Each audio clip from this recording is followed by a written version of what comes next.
So, A&B is the greatest archive anyone could ever ask for. You know, of all the books I've read, of all the other online tutorials I've seen, this was the missing key. Every video is like packed with this information that I would never be able to get anywhere else. So I would say this is the greatest resource for learning animation. For me, A&B Animation Library is hands down the best animation learning resource that I've seen. I've tried all the tutorials, I've gotten all the books. I've never been able to really grow until I found A&B. And it's incredible. I've only just begun it, but I definitely am getting more from that than I did from my 1.5 years of college. I've noticed definitely that my animation has improved a lot, and it's more alive than ever. And what I also like about this animation training is that you also gain real confidence. Real Animator Training Library is unequivocally the best resource for animation, 2D animation, traditional hand-drawn animation that I've seen. So I wholeheartedly recommend the A&B Real Animator Training Library to anybody who wants actual knowledge and actual applicable concepts to create their own animation and to move forward in the field of animation and to set your work above those that are just kind of teaching themselves and not learning these tried and true classic concepts. A&B is motivated by his students' successes and improvements. He's a great teacher, a great animator with over 20 years experience in the industry, so you can't really get much better than that. I strongly recommend him to anybody. I'm thinking on how to put in words what I feel about it. I love that. It approached me from my dream of becoming an animator. Every cent I paid in there was worth it. I like that the library is structured. I can go back and watch it anytime I want to, and he's just got so much knowledge. And I just highly recommend it to anyone who's out there looking to learn traditional 2D animation. So thank you, MB, so much. And thank you so much for all you done for me.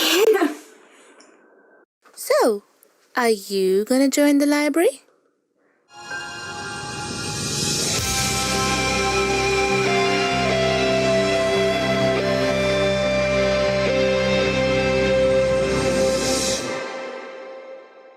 Hello, Real Animators. Hello, and welcome once again to another edition of A&B Animation Livestream. Right, so with a few days before Christmas, I guess this is my Christmas stream. And since Christmas is about giving, this is the stream for you guys to ask me anything you want, and I will answer your questions. Anything. Preferably animation and drawing related, but sometimes if you want to ask about goal setting and goal accomplishing and all that, still kind of within the frame of art, please do ask away, and I will do my best to answer all of your questions. I have a question pre-prepared to begin the stream and set off with, and that's how to animate hair. And this stream is titled The Authentic Animator's Answer to Everything, because it is that refreshing dose of authenticity from a real artist speaking to real artists in the artificial world that we are living in, surrounded with artificial art, artificial intelligence, artificial opinions, artificial everything. This is your regular dose of refreshing authenticity. So I'm going to be animating hair and sharing with you the secrets, the authentic secrets into doing that well and doing that properly. Before I do that, I'm just going to say hello to the people who have made themselves known in the chat. We have got Cameron Allen Davidson Black. How are you, my friend? Zedpo, Frill Mayfly, good to see you. You are there, and you are currently drawing a magic circle for magic and the like. I'm thinking of that song in Ghostbusters. I believe it's magic, magic. Or there is Labyrinth as well. Dance, magic, dance. Alexander Pantin, how are you? The more authentic I get, the weirder I get. Are you getting weirder, or are you actually finding out that the false you was actually the imposter, and everything that's unfamiliar seems weird, and perhaps not weird, but you're getting acquainted. Show me. Even have a magic wand named Starburn. Wow, there we are. Okay, right. Now, with that said and done, where is it? Okay, yes, I've already got the mic on, so there should be no mic issues at the moment. Please let me know if there is. Right, I have returned from my holiday, and I've been animating hair with this scene you can see of our lovely Gracie Goodbear dancing the Thriller. I'm continuing to do that. Let's just show you what that looks like. Hold on, let's open it up nice and big for you. So let's make it full screen.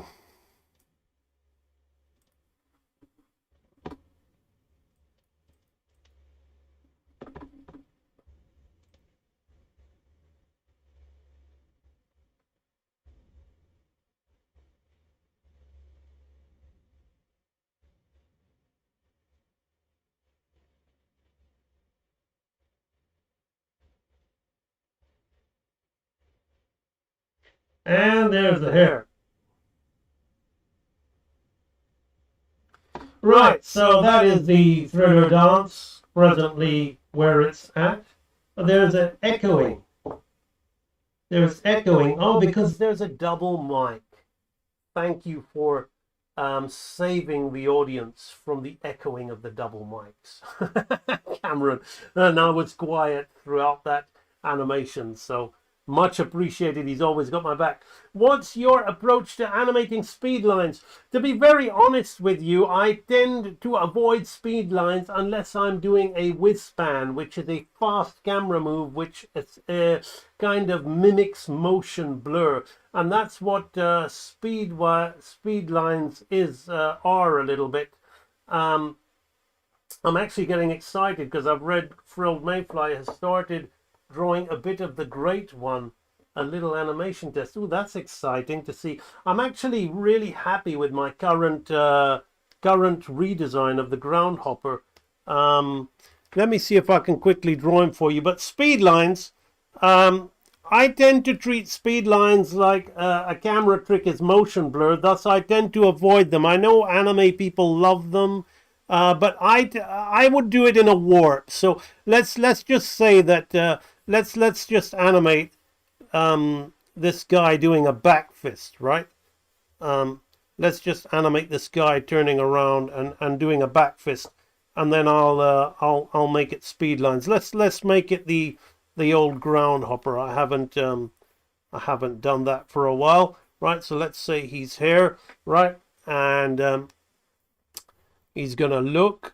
So the effect to doing good speed lines is, even though I don't want to do speed lines, the effect to doing a speed line justice is the build up before the speed line, right? So I'm gonna keep his.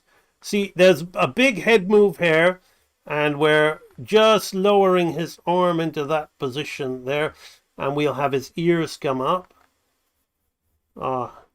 I missed this dude, right? So then we're gonna have him kind of like, so the body is gonna move first before he makes the strike, right? So I'm gonna have him actually turn this way, bringing his arm up, just like any self-respecting martial artist would do. A little bit of anticipation, but he's already moving in the direction. So we're going to have a rear 3/4 again. He's already moving in the direction what he wants, right? So now we're gonna bring in the speed line, even though like I really don't want to do the speed line, right? So before we do the speed line, we got to think about the arc. Always think about the arc. His arc is going to come like this, right? Because he's doing a back fist. Now, you could just make him do a back fist like that, but the real martial arts is you'll have my Cintiq's kind of in the way. You'll have the arm go down, right, to bring up like this, right? So I'm going to try and the other arm will come opposite it to get ready in the fighting position like that, right? So I'm going to try and indicate that. So we want to have all of this arc kind of shown to us, right? And then we'll have the other arm, right? Because the more authentic the animation, the more authentic it is. And actually, even though I say I hate speed lines, you know what? I think speed lines might come into their own, because in this world of fake AI, right? Oh man, look at that little arc there. This is like preempting you, priming you for the lecture, actually. Because I'm going to talk about animating here. So now we're going to go into a profile view again here, right? Because he's going to do his movement, right? So now this back fist is going to come across, right? So let's work that out. So I like to get the whole movement in, but if I want to be super fast, right? So now we're going to have this arm come up here like this. I'm going and animating the whole damn thing, but the way to get speed lines like better than just like I'm a dumb idiot that basically hasn't learned anything about animation, but I want to use and I've learned about the software, and I'm just gonna snap from one pose with another and put a bunch of lines in the middle and go, that's the in-betweens. That's the way a lot of people use speed lines, right? The way an authentic real animator uses is we're going to enhance the movement, right? So I'm going to enhance the movement. I'm going to almost make like use his fur, because he's an animal. I'm going to use his fur and I'm going to kind of like enhance, right? So he's going to have his fist clenched here like this, right? But I'm going to start putting a few lines on there and possibly a little bit of multiple effect in there, because we're going to start to do the whole kind of like effect, right? So now he's going to turn here like that, and then this arm will be, this comes over, so this arm will be under, right? So we're going to have his hand here like this, right? It helps if you know your subject. Those of you that don't know, who are new to my channel, I used to be a martial arts instructor, right? So I kind of know about this stuff, right? So let's have his eye here. He's kind of turning, not bothering about the face so much, right? Now I've gone and got him framed in the middle of the screen because I didn't really think about the scene. So I might do a camera move as well, along with the speed lines, right? As we're doing this, right? So what I'm going to do here is we're going to have his fist suddenly come big to the screen like this, right? Right? And we're going to have his elbow there like that. Right? And now what I'll do here is I will indicate the arc, right? I will indicate the arc like this.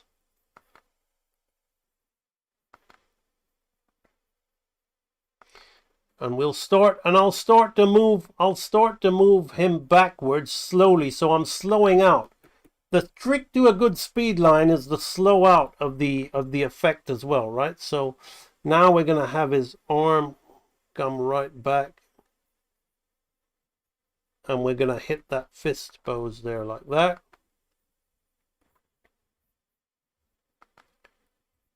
Here he'll have his face. He seldom shows anger in his moves, right? He's a peaceful warrior or a guy, right? So here, right now, let me draw this in a bit so we can talk about the speed lines, right? So I'm going to have the knuckle, I'm going to have the fist kind of drawn in. He's actually got 4 fingers, but I've gone and drawn 3, saves time, right? So now here, what I want to do is I want to kind of throw in a little bit of multiple, right? So I'll have like you can see some of the animation kind of happening, right? I'll have a bit of his fist from another frame here, almost like a comic book, right? Almost like a comic book, just there like that, right? Bum, bum, bum, bum, bum, bum. Right, now this is starting to move this way, right? Right. But I don't want to, I think I'll take the camera move out, because that'll kind of like, we'll kind of have him settle, right? So there's very few speed lines, and there's more information about the actual move that I'm doing, right? And then what I would do here, right, just to save time, I'm just gonna kind of draw our guy here like this. Right, I'm just being fast, right? So we'll have the fist here, right? No more speed lines from this point, right? No more multiples, no more speed lines. If you're talking about speed lines in the background, it's the same thing. You'll kind of like latch on to certain things. Some people might call it a smear frame. So we've got a bit of the knuckles hair like that, right? A bit of the knuckles hair like that. Another one here, maybe one knuckle hair like that, right? Then maybe a little bit of the arm coming in like that. Bum, bum, right? Then it's going to go down, right? Like that. And what will happen as it goes down, right, is I'm going to give him, it's the finish, right? The speed lines are easy. We can all draw shitty little lines. But it's the arc. Notice how I've got the dip of his arm, shoulder, the anticipation happening here, right? And then the information of the elbow rising. Then a quick move, just like that. And now what'll really make this is the finish, right? So I'm just going to be really crude about this, right? I'm not going to draw it in, but you'll see the effect, right? I'm going to put his arm here like that, right? Let's just keep his thing like that. I'm going to do another one, right? Let me, I've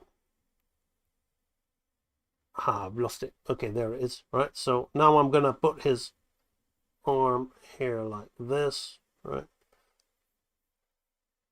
You're probably thinking, some of you know what I'm doing. Some of you are probably thinking, what the hell am I doing, right?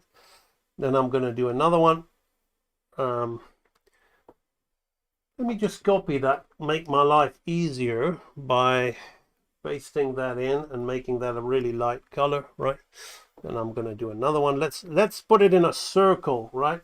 So we've got it going down this way. So I'm going to have it going up, right? Up here, like this. Keep the circle going, right? Because it's all about how you start and how you finish, which makes it, right? And let's just do one more of those, and then it's gonna be really crude, but it'll give the effect I want, right? Let's just go down below, right? Put it down below. That one down below will give it the little pop that I want. Right. See, all of this information is stored up inside me. Right, so now what I'm going to do is I'm going to randomly, I'm going to just add another 5 frames. 1, 2, 3, 4, 5, right? I'm gonna randomly just start copying these. I'm gonna copy this one. I'm gonna paste it here. I'm gonna copy this one. I'm gonna paste it here. I'm gonna copy this one. I'm gonna paste it here. I'm gonna copy this one.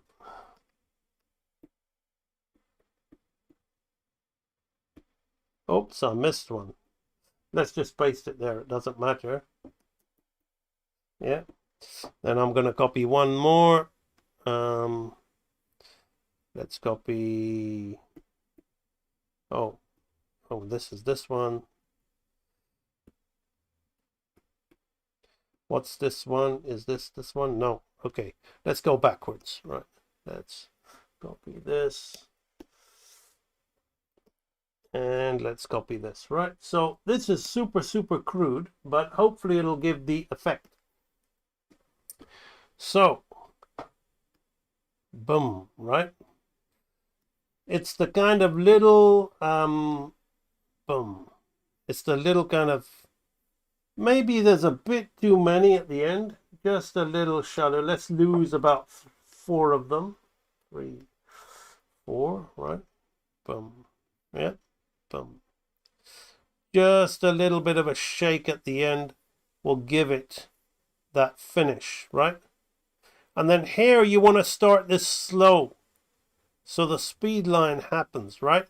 And then it's the edit. So it's all about storytelling, right? So if I'm in here, right, the next shot I would do to really sell this, right, would be a shot of my man's face, right? Right on his face.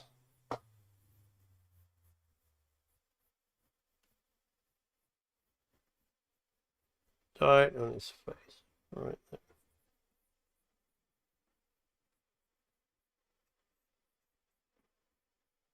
Let's just keep it there, and then maybe a little bit of his fist in the foreground, right?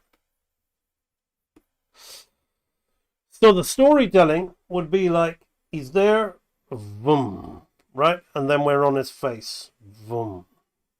So the speed lines are not meant to be used to... How's the stream going, by the way? Because I'm getting some dodgy information about the stream. It's saying the stream is not working. So let me know in the chat if you're getting stream. So the thing is you see, I could have in between this without the speed lines, right? I could have in between this without the speed lines because I've already given you the mechanics. But what the speed line or the multiple does is it enhances the movement, right? And makes it feel more hand-drawn, right? Right? Personally, I still don't like to use speed lines. Not my thing. I would use them on whiz bands. So, but I'm not going to use that here as well. Let me just erase all this now. So, for example, we see our gal doing the hair flick, right? Right? Then she starts to do the Michael Jackson hip thrust, right?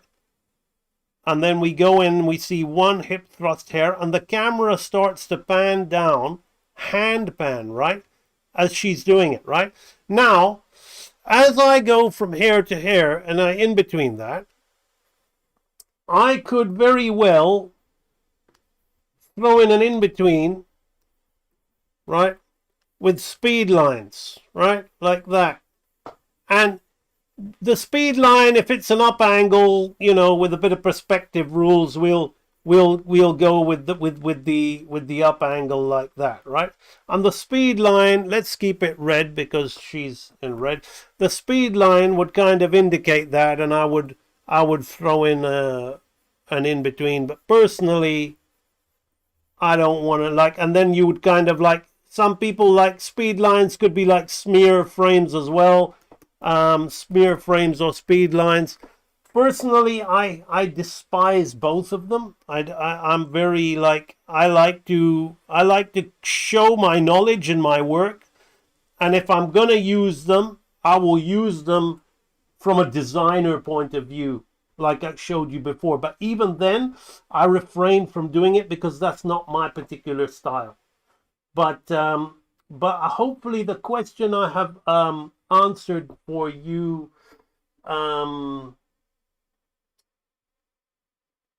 Who asked that question? Leon Shigeta has opened the door for you in some way, shape, or form.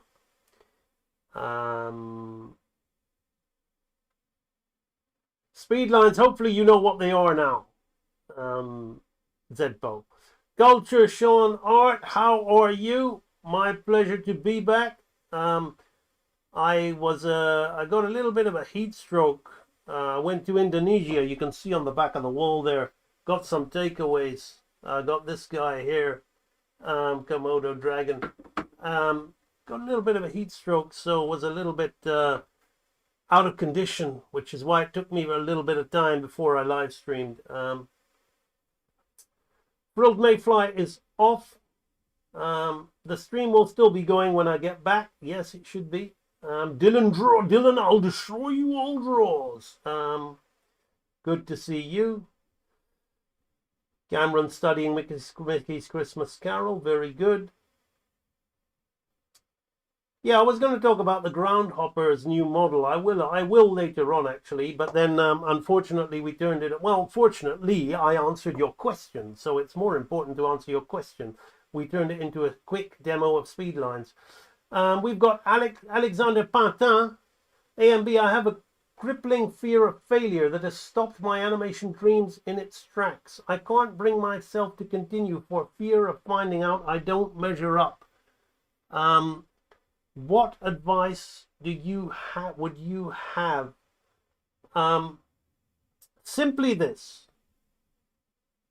Who decides that you don't measure? Okay.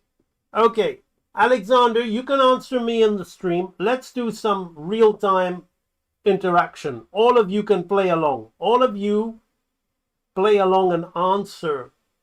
You can answer as well. This isn't just exclusive to Alexander. Who decides that you don't measure up? Let's say that you have a fear of failure in something, we all do, and it's crippling you. Who decides that you don't measure up? Who decides? Who makes that decision?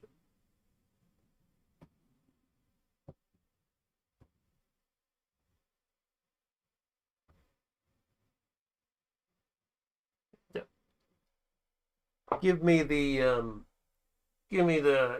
your thoughts on that. Who says that you don't measure up?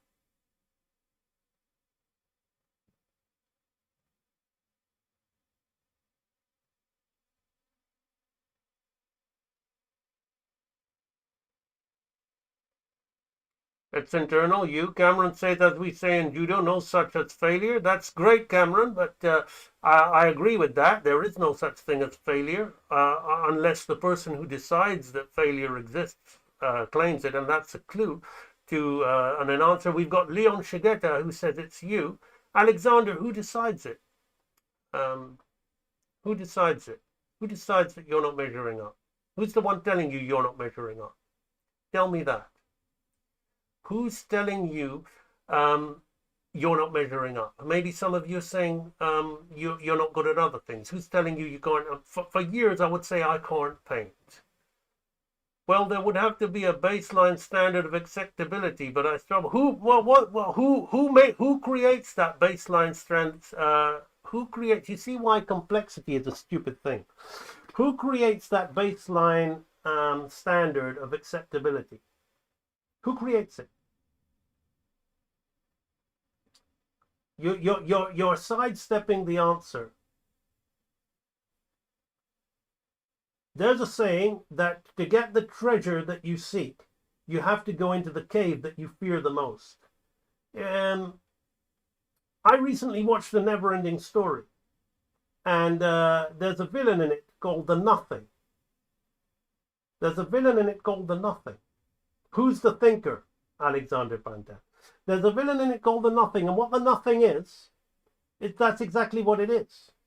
It's simply a fear, and that creature that is created within the void of nothing is the fear of nothing. Because ultimately, in that void, who places things in the void?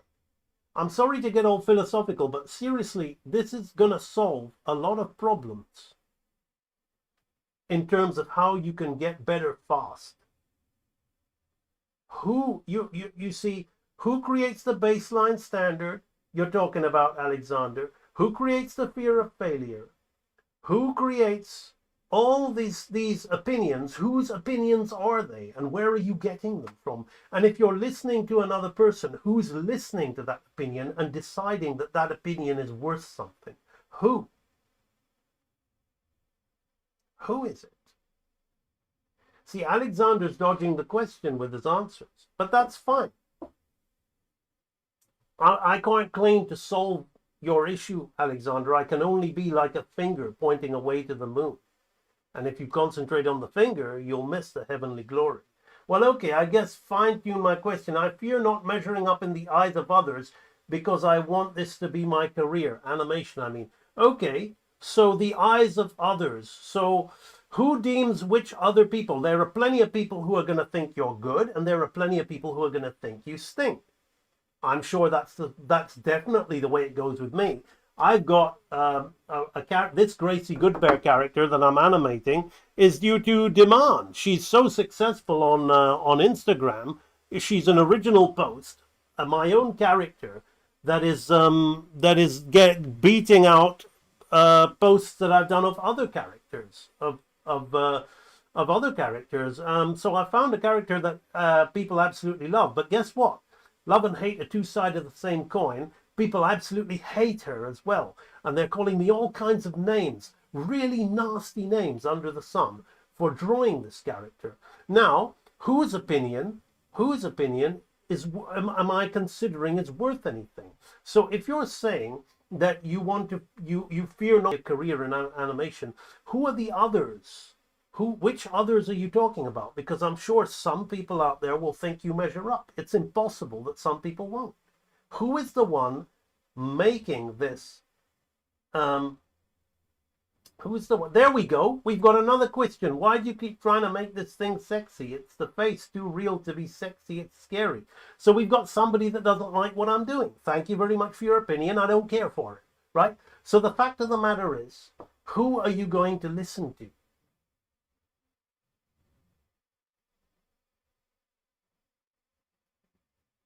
The stream is freezing for me, right?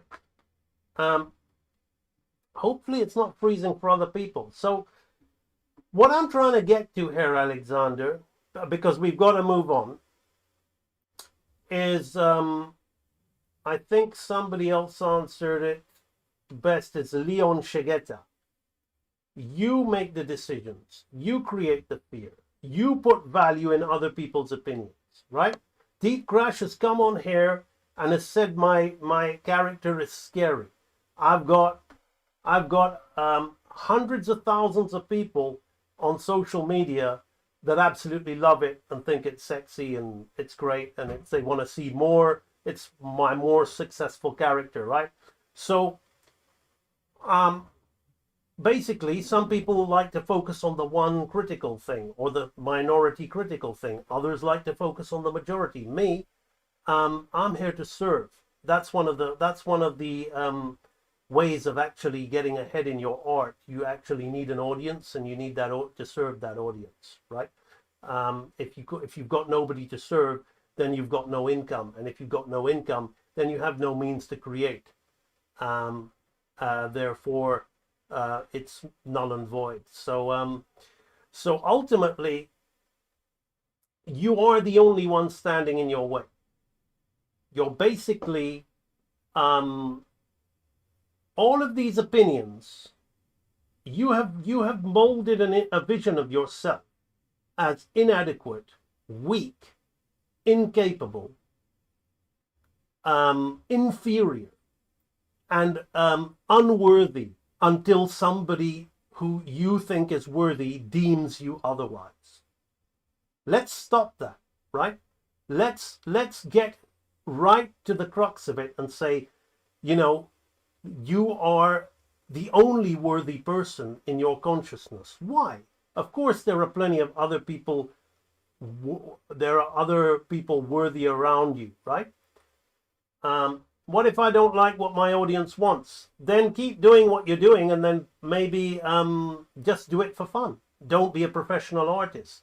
Just paint for fun, draw for fun. Just like many people. Like I used to be a martial arts instructor, but now I just do martial arts for fun. I don't compete. I do it for fun. I'm still happy, right? If you don't like what your audience wants, do it for fun, right? And ultimately, you do what makes you happy, okay? You want to be happy. Simple as. So, there was a great book by a person called Viktor Frankl, Alexander Pantin, and it's a great read. I recommend everybody read it. It's called Man's Search for Meaning. It's about a guy who was in the concentration camps during the war, and he basically didn't know if he was going to live the next day, but he had to mentally somehow cope, right? Really extreme example. And basically he ultimately just found out that he's the one that puts joy and meaning in all of his interpretations of. Obviously he's a believing man, you know, whatever that means to anybody, right? But ultimately, even if you claim you're not a believing man, you believe in something like your opinions or your logic or your information. So you're the one that's arriving at those conclusions, right? So what you have to realize is that even if you think somebody's very special and you're not very special, you're the one giving that person the power. So you are the worthy one, right? You're the one, you are the power. You have the power. You have the power to say yay and nay. That's your free will. You can take it any way you want. Look at the screen right now, right? I'm going to share with you one thing, and then we're going to move on from this, because sometimes I love philosophy, and I can go over and over and over on philosophy till the cows come home, right? So there's a saying, I am a center of divine operation. Divine operation is always for expansion and greater expression. That means the creation of something entirely new and beyond what has gone before. Something not inclusive of the past experience, though proceeding out of it by an orderly sequence of growth. Let's slow that down for you, right? It's a simple case of cause and effect, right? Effect. So in the center, right,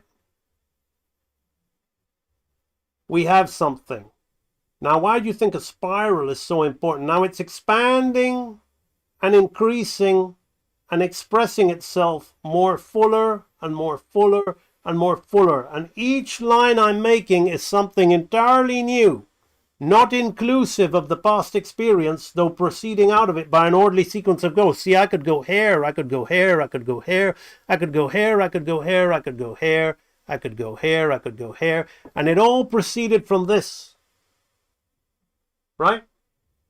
So ultimately, you don't have to carry all the crap along with you. It's like a pebble going in a pond, and the ripples going out, right? They come from there, and then they form new ripples, right?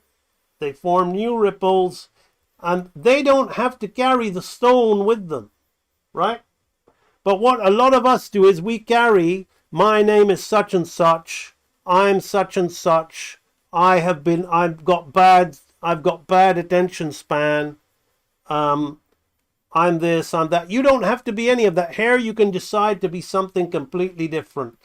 So I am Alexander Pantin. I've got a crippling fear of failure, and I'm paralyzed and I need approval from other people. I need approval from other people. But wait a minute, I'm the one doing the improving. I'm the one doing everything. I'm the one that makes the decisions. You know what? I'm fucking great. I'm excellent. I'm super. I'm powerful. I'm so damn good that everything I'm going to do is just going to fall into place. I'm going to work steadily at my animation. I'm going to keep working at my animation every day. And no matter what I feel about it, I know that every mark I make, I'm improving with that mark.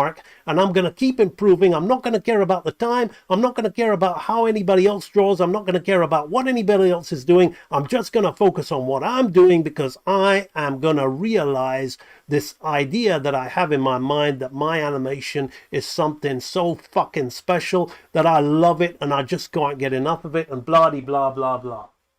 Right? So, one final example. Let me get rid of that. All this that you see right here starts off like this, right? Now I could stop completely. And what would happen to this work, right? So all the way we all go back here, right? We start here, we've got all this stuff, and this has grown out from it. Every day I make a mark goes on top of it, a mark goes on top of it, on top of it, on top of it, on top of it, on top of it, and then I go and tidy it up. See, this one's a little bit rougher, but like, it's all the time done, right? Like that.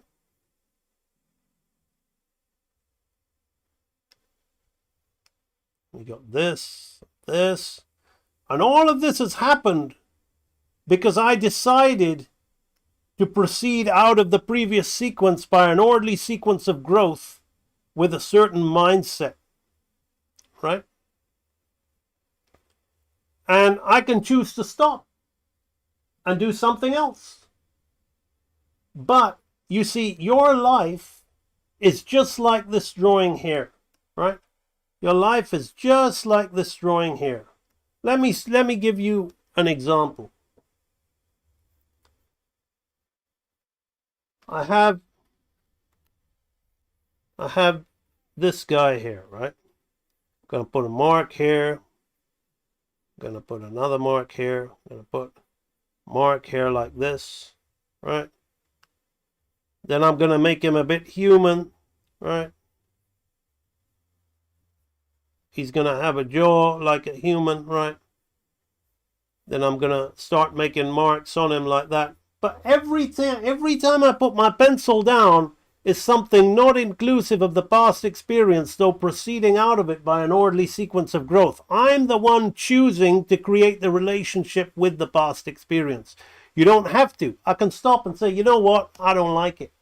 I'm going to start again. But I'm deciding to continue because I can see where it's going, right? I can see where it's going. If I said, oh, you know what? It ain't as good as Milt Kahl's Robin Hood. What's the point? I'll never be as good as Milt Kahl's Robin Hood. I want to create the next Robin Hood, and it's crap what I'm doing here. It's just not Disney enough. You know, as if the world hasn't already had enough Disney.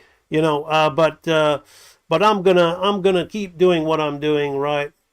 And the more and more I persist, the more and more I find something. This character, as you know, has been something I've been working on since 2017. 2017, nearly 10 years. And I still haven't decided on his design. And now, like, you can see, like, just how much of an evolution this guy has taken. And it's carried so many things on top of it. So many things he's got on top of it, that like now it's like the design is so much more mature because I decided to stick with it. I decided to say, you know what? I've got this vision in my head, and however great of an artist I am, for some reason I'm not ready for this project. I'm not ready to do this project yet. But now he's starting to find his form, right? I can take this sketchbook here and you can see, let's make this big for a minute.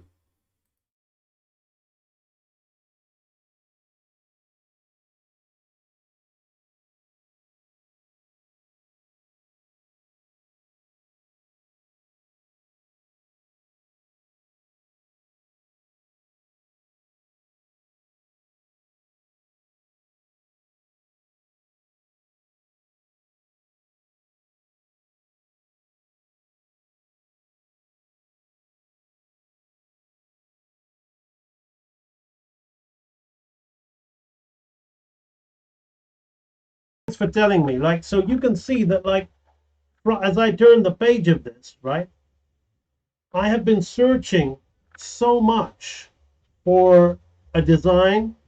I'm filling an entire sketchbook trying to find this guy, right? Seriously, it's almost filled. And if that weren't enough, right,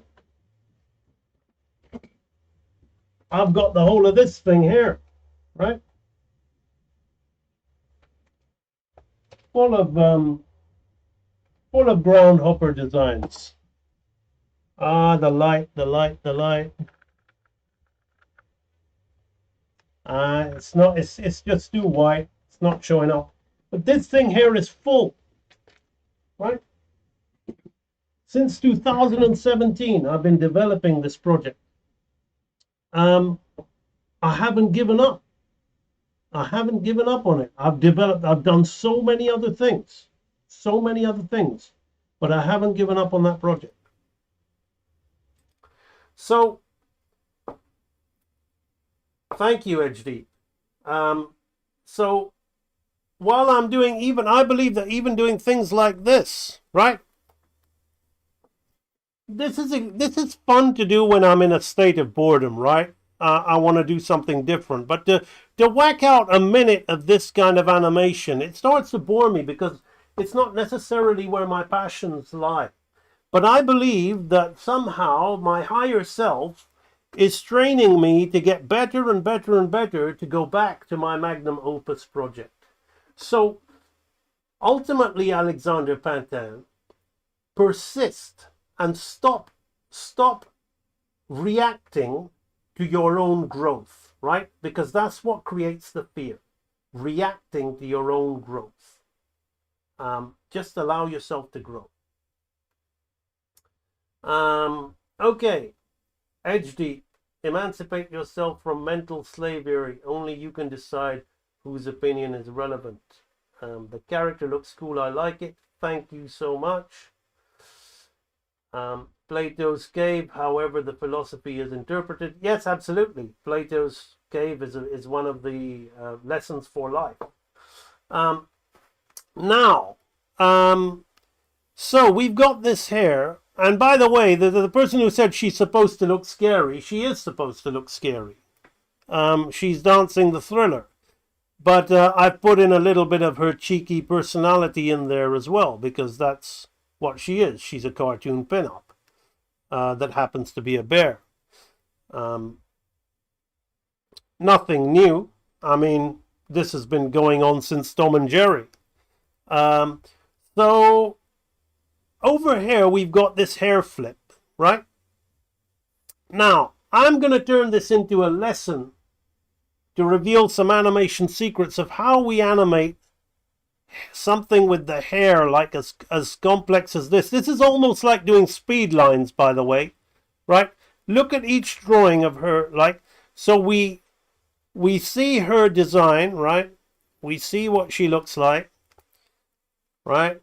And we're slowing in out of this movement, and then suddenly, as she bounces her head down, right, and she comes up, we completely disguise it, right?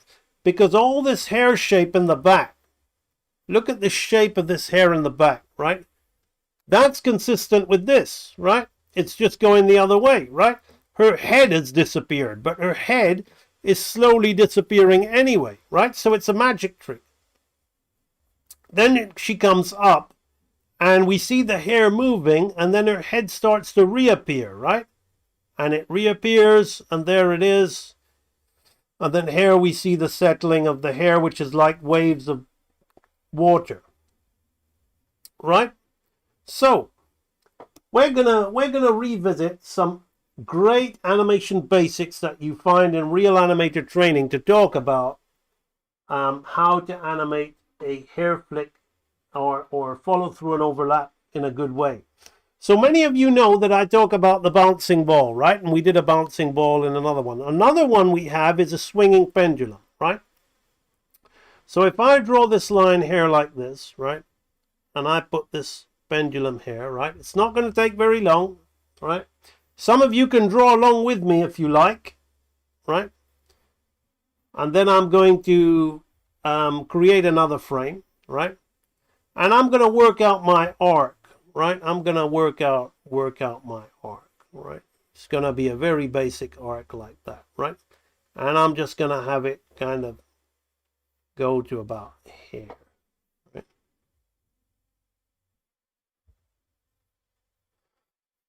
And we'll have one on the other side.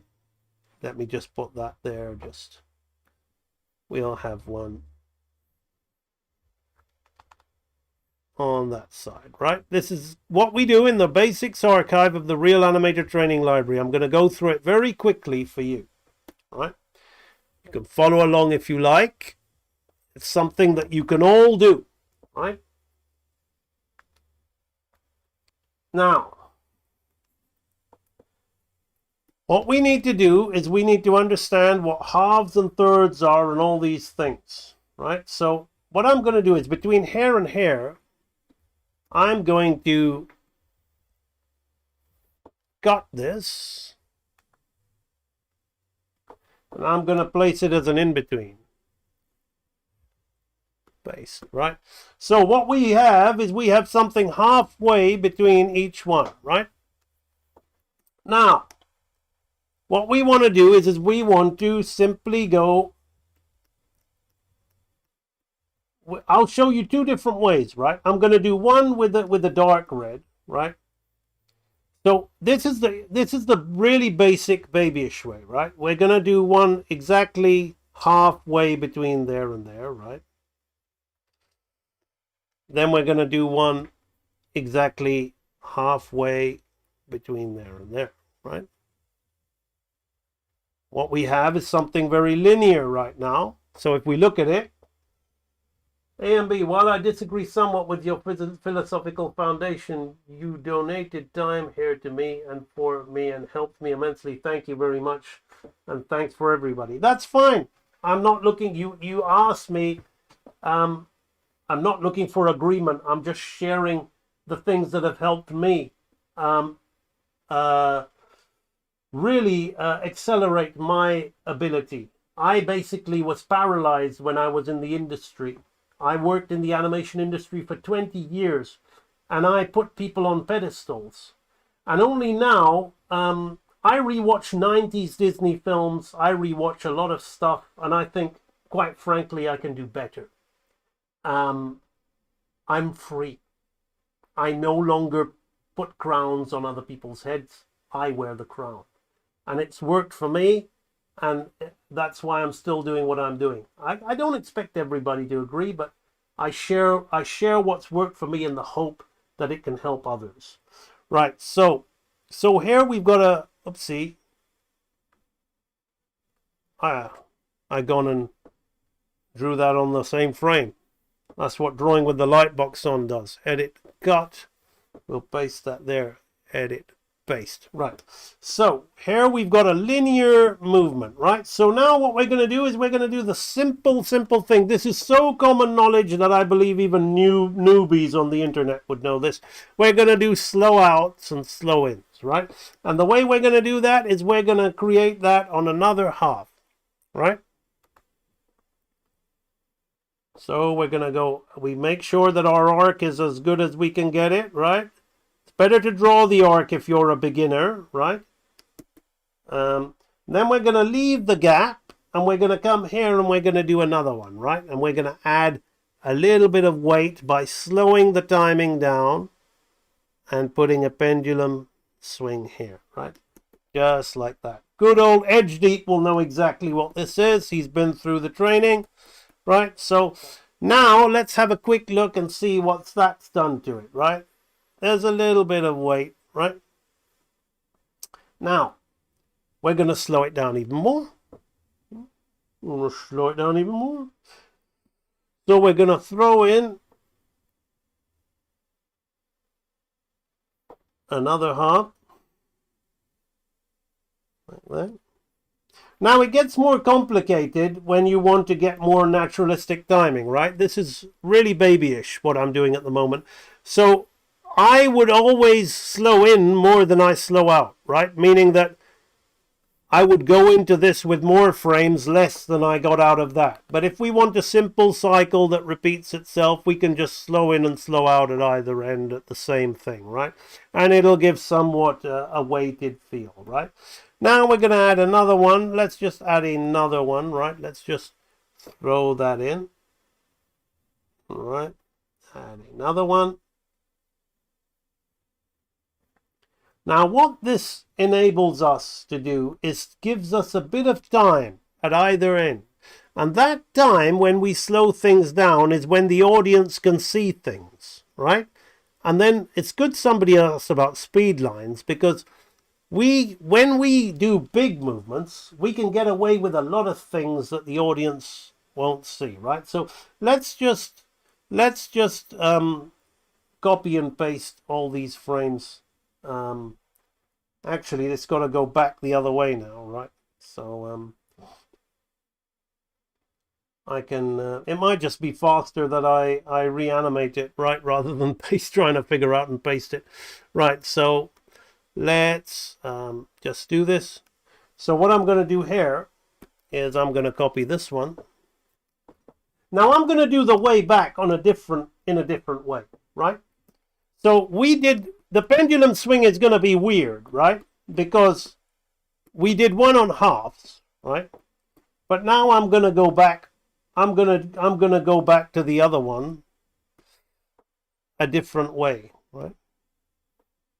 So let's copy that. So we're going to change this timing on the way back, and we're going to say what would happen, right, if we come out of it on thirds, right? So we're going to have 1/3 here. I may as well draw them on here and explain it to you, right? So let's just get our arc, right? We're going to have 1/3 here, right?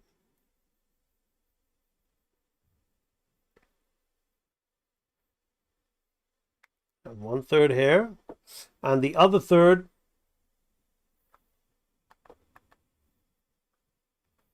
let's just cut it. I was trying to draw them on the same frame, but that's not happening. It'll just complicate things. So, right? And when we're going back, we're going to be 2/3 away here, right? So let's have our arc. Let's see, we're in blue now. Our arc would be, the arc is actually a tricky thing to get. So my arc is not right. It's better to really work out. If you're doing something as clean as a pendulum swing, your bad arc is going to stand out and your string's going to... So it's better to really have a clearly drawn, defined arc, which is what we do in the training library, but at the moment. So as we're swinging out, right? So now what I'm going to do is I'm going to add another third, which is just a half between here and here, right? Here, right?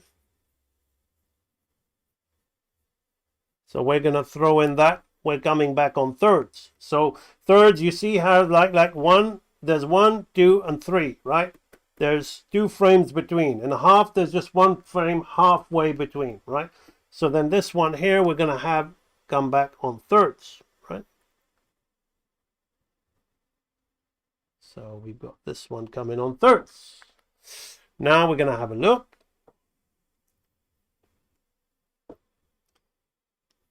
So we go this way, but you see how it gets really fast and wrong back. And it's still linear, right? Because I've done 2/3, it's still linear. Still a linear movement. It's not really adding anything to it, right? So now we got to do our slow outs again, right? So again, this isn't exactly how I teach it in the training library. I don't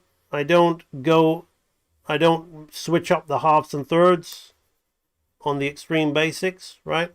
But I'm doing this very quickly here. Let me just throw in another half between there and there. Let's weight it. Right. And ideally on the way out, I would leave it, but we're cycling it, so it's got to slow in on the way in. So let's have that coming out. Let's just put in one more just to give it extra weight, right? Unnatural. Always, my thing is, you don't have to do it, but my advice is always, unless it's really a specific movement for the acting, always slow in more than the slow out, right? Because the slow out is going to be moving faster because you're coming out of something, right? Or you're putting power into something, right? So the slow in, you're slowing down. So that's the way I like to think about things, right? Right. And we'll throw one more halfway in between. Right. It's amazing that even your basics archive introducing students to thirds along with fundamentals, so many other courses don't. Thank you, Edge Deep. Yes, the AMB Animation Real Animator Training Library is the world's best learning resource in the craft of hand-drawn animation. It's for the real people that really want to learn and not just get dopamine fixes of doing pretty drawings and copying somebody else who's vastly superior. I would argue that kind of nurtures Alexander Pantin's mentality. Alexander, if you're studying from Real Animator Training, which I think you are a member, be patient, because it's what's underneath that give it. I'm going to use my punching example. Now, I don't have particularly huge muscles, but I have a lot more power than some. You see, you can get guys with huge muscles that will throw a slow, heavy punch, and then I can just go with a nice crisp, right? It's the meat of what's underneath. It's the knowledge and the application that really gives you that power. So while you're seeing all these dressed up drawings with absolute bullshit animation, right? I used to think Fern Gully, The Last Rainforest, I was 15 years old when that film came out. I used to think that had great animation. I caught a bit of it. I don't know why. I was watching Ghostbusters on Amazon Prime, and I never bought Fern Gully, but it just started playing afterwards. I thought, what? I said, let's watch it. It's animation. Let's see. And I looked at the animation in the opening sequence of Krista, who I used to think was hot, flying around, mucking around with the other characters, and I said, that is awful. I can animate better than that with, just like that. And I used to think those guys were so special. I used to think those guys were so good. It was the designs and the drawings I liked as a young guy. Same with, it's just barely above feature. It's barely feature. A lot of good animators worked on that film, so I'm sure one or two scenes in it are good. I believe Tony Fusilli or somebody, guy that did Esmeralda, worked on it. So it's not like it was all bad. But yeah, so after not having seen that film for such a long time and all the time thinking those guys had skills, even in my early 20s and 30s, now I'm a very different person. I look at a lot of this stuff and I say, Okay? So just allow time and keep working on your foundations. So here we have the pendulum. So now we can see, like, it's got some weight at either end, right? And both of them move fairly similarly, whether I've used halves or thirds. We're both slowing in and slowing out and creating the illusion of weight in that, right? So if I can take that, copy all that.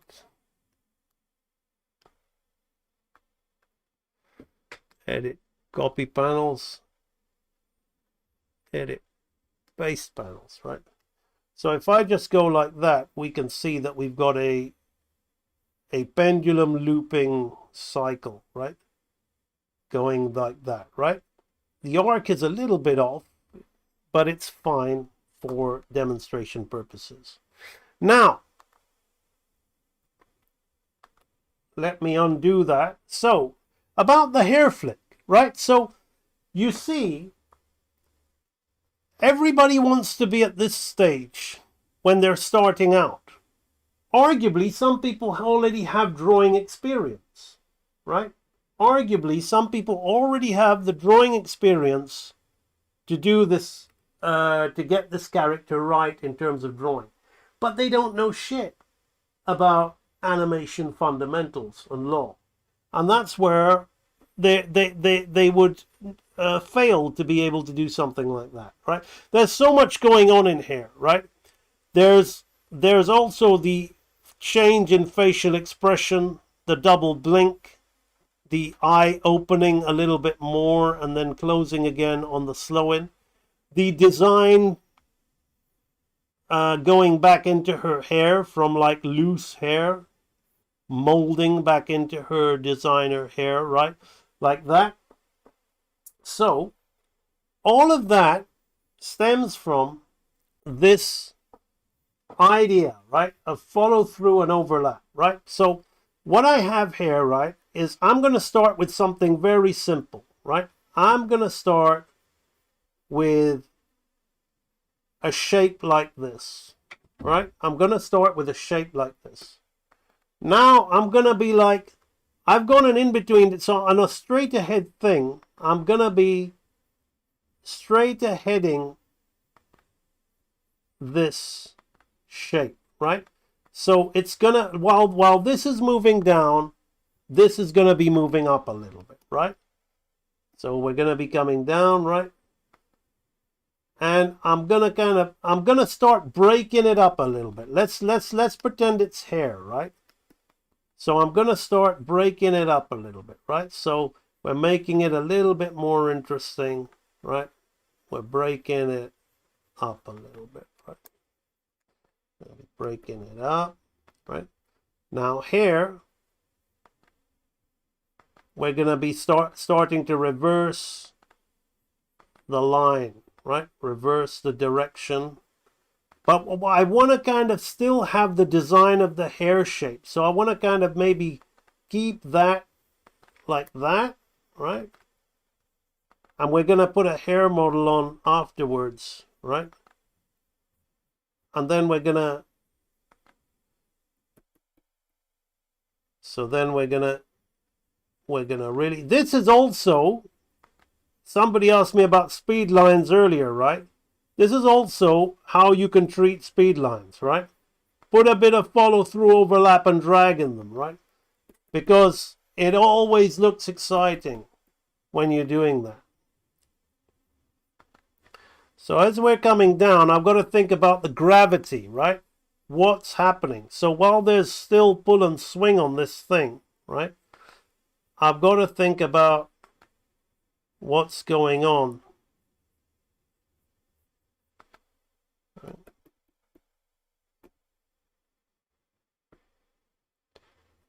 And as it's going this way, it's starting to catch up with itself a little bit earlier, right?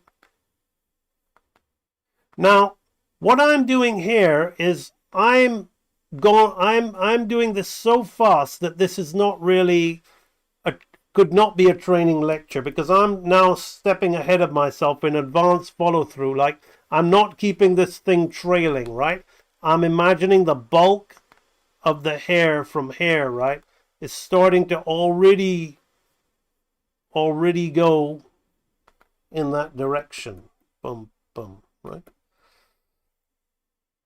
And this is where it's gonna get big.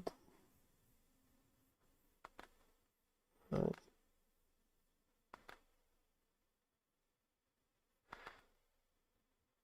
And because I've slowed in here, right, I've given myself all this time, we're gonna give the hair a chance to get its shape again, right? What was its shape? Its shape was that, right? It's obviously grown a bit in volume, right? But so we're gonna bring the hair like this. We're gonna give it time to get its shape. A little bit more. Give it up here, clump it together like that. Almost like a candle fire. Then one more. I might even want to have it like just be different from the other side, right? Just maybe have a little bit of a breakup already here, right? Like that. Right. So we have one side. This stream won't be in the library, Leon Shigeta. I'll tell you why. I'll tell you exactly why. It gives me a good point to talk about the library. I'm not going to talk too long. So if we go into the Real Animator dashboard, so I'm not going to the sales page.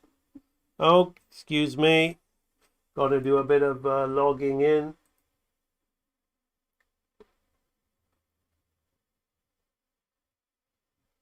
Right? So why am I there? That's the dashboard. That's the back end of the website. Let's do that again. Real Animator member dashboard. There we are. Right. Now, we go into the training library archives. We go into the basics course. Right. Now, we have a ball series, right?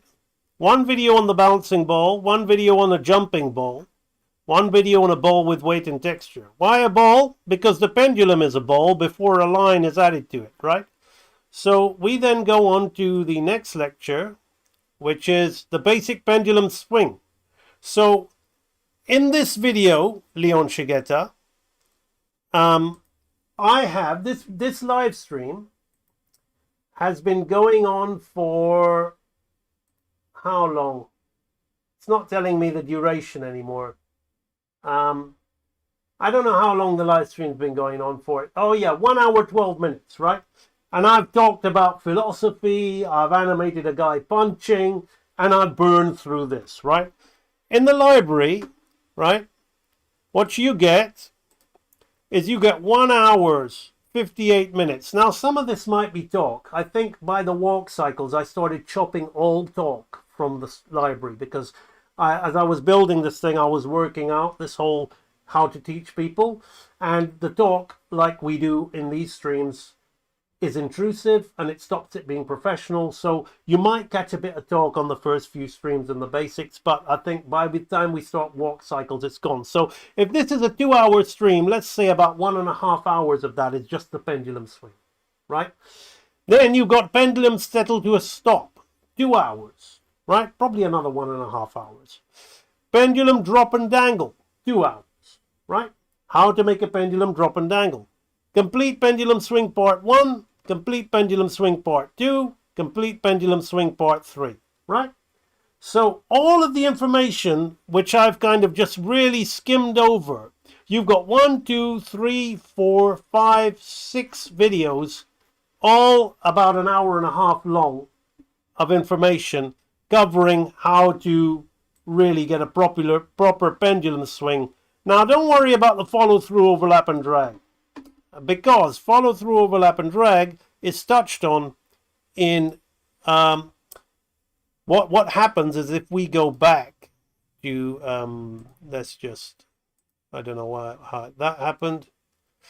Right, if we go to back to the archive, right? We've got pendulum, we got walk cycles. We've got 1, 2, 3, 4, 5, 6 walk cycles, and we got head turns, right? No follow through and overlap, but there's a little bit in walk cycles we do with the arms, right? But then in the complete pendulum swing, we've got the law of animation overview.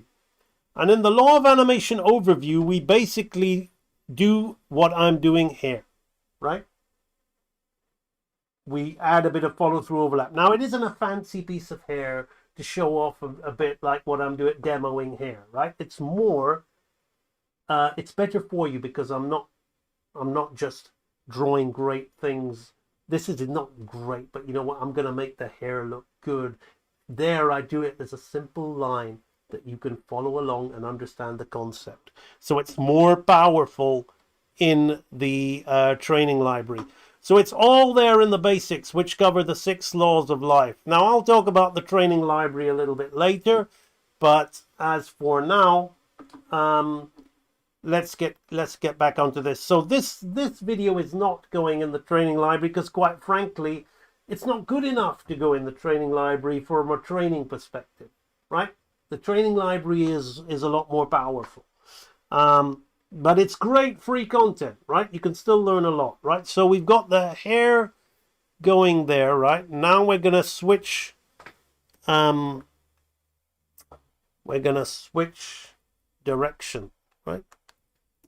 We're going to have, as it started to go here like this, let me put the light box on. We're going to have it come up. Now what I'm going to do is, as this one's coming up, I'm going to be a little bit different. I'm going to break it up a bit, right? Like it's, so one side has got more follow through than the other. Now, as an absolute beginner, it's not really, I still advise you never to like do the same step with the walk cycle and repeat the timing. I always say to change it a little bit, but I think what I'm doing here is a little bit too much for a beginner, right? But I'm going to show you how this will turn into a hairstyle, right? So we're gonna make it a really fun hairstyle. I'm gonna like make it like Gracie's hair, right? Although some people don't like Gracie, we had a Gracie hater in the chat, right? So you see, that's something that even I'm gonna have to get used to. The thing is if you get a lot of, if you get some like, that's good, but then the more you grow and the more like you get, then you got to expect to get a lot of dislike as well, right, with it. So this is gonna go here.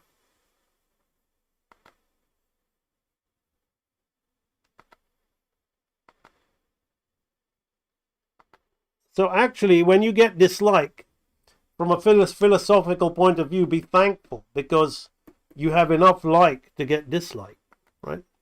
There's enough love out there, right? So this is going to continue to go this way.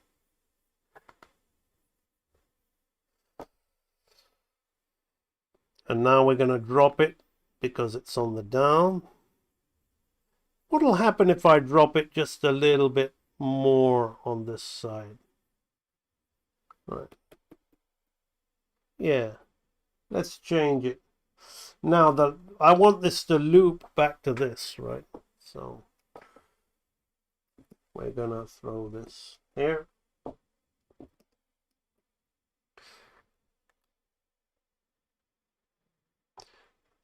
Funny thing is I'm gonna try. I always try to be too different for my own good. So I'm changing the angle of this. I'm making this one hang more, right? Let's make this one hang more down rather than just.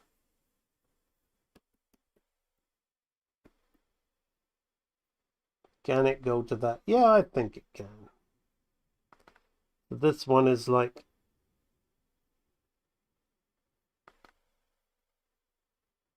we want it to be a little bit more like that to anticipate that position. Because it seems like there's a lot of frames going into it, but there actually isn't, because when you slow into something, 3 frames, if you're on 2s, become 6 frames. 4 frames become 8. 5 frames become 10. And Edge Deep knows the power of the 10 frame slowing.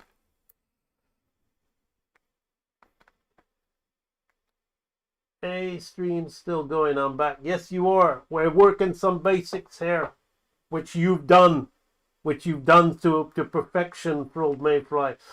Stage line, AMB, it's a long time since I've watched a live stream. Don't worry, I've still been hard at work with the library. Good for you, stage lined. All right. So, I'm going to kind of like bulk this up. Getting this. So, let's have a look at this basic shape we've made before we, right? Before we start. It already looks good, but we're going to turn it into a more kind of hairstyle, right? So let's edit copy panels, edit paste panels, right? So let's look. So there we've got, right? We've got this. Let me look at it there because I'm too close, right? We've got a nice bit of follow through and overlap going on there, right? Now, it could be a cape, but we're going to turn it into hair, right? We can already see that I've given it the texture of hair, but we're going to make it more hair-like, right? Okay, so I'm happy with that. Let's go in and make it more hair-like, right?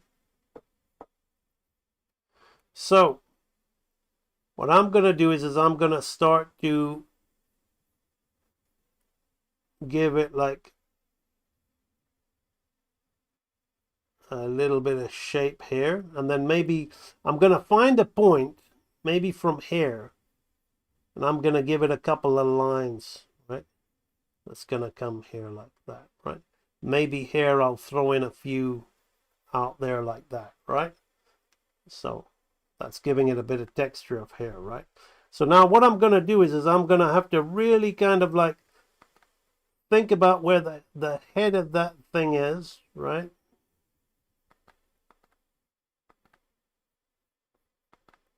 And we can really start. This is where you don't worry too much about volume, right? You have to have mass intact, but volume, thinking too much about volume will ruin your ability to create interesting shapes. So I'm going to break up the hair a little bit here, right? Going to break that up, right? We're going to spend a lot of time just trying to make this. Right. Now I'm going to kind of change this angle of this, right? Like this. That. Now we've got this here like this. And we're breaking up the hair even more.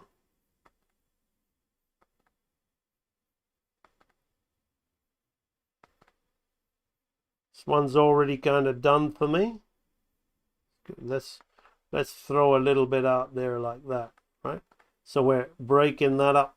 So we've got this curve this way and this curve this way, right? Cloaked may fly with a sword and dagger. The mighty 10 frame slow in. There he is. Also have been making a magical cape. Yes, I love your posts when I catch them. Forgive me if I'm not liking some of my online friends and training library people's posts as much. I'm now very rarely on social media because I do personally believe, getting back to my philosophy thing, that this is like is it the cuckoo bird that parasitically goes and steals eggs and brings them up?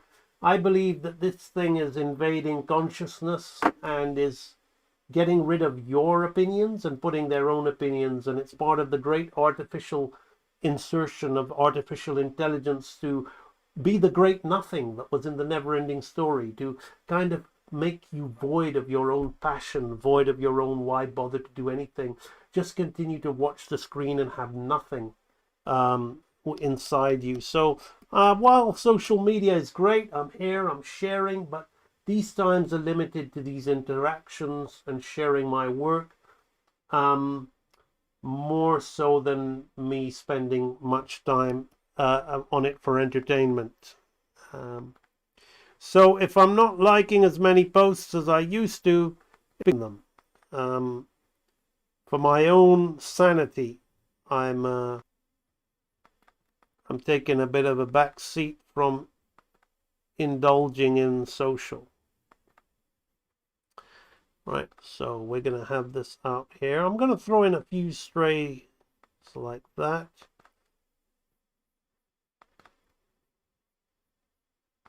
So this is the nice one where the breakup of the hair is completely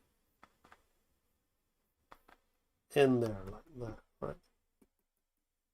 So can you see how we're getting really nice, interesting shapes in there, right?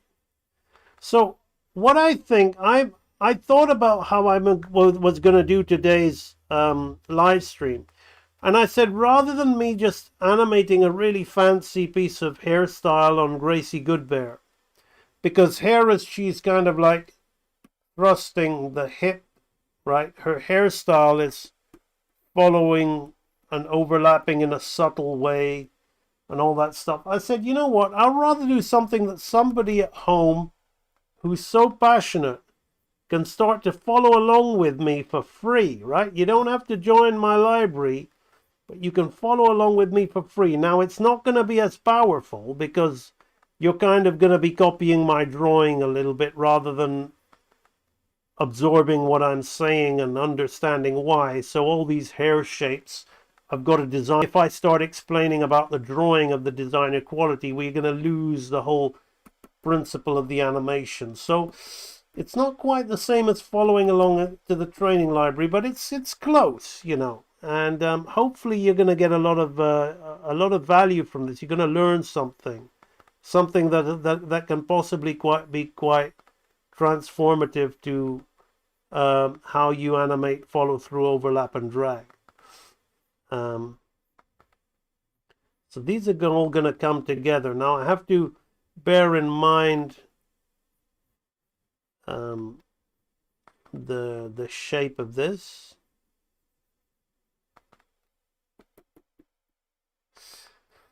And by giving our hair a little bit of a design, like this little bit of these four little bunches on top, I'm really starting to I'm basically creating a hair model, which creates, you know, most people notice I'm not looking at the light box, but most people want to be looking at the drawing underneath to kind of manage their volumes and their size. And this is counterintuitive, and you'll have stiff, dead-looking work, because I want to be watching that design change right along. So what I see happening here is kind of like a triangle, right? And that triangle is going to be becoming more and more into a square, right? So it's the secret science of shape simplification, which is a real animator principle, right? Let me just see what's happening with that. Yeah, we can change the direction of that.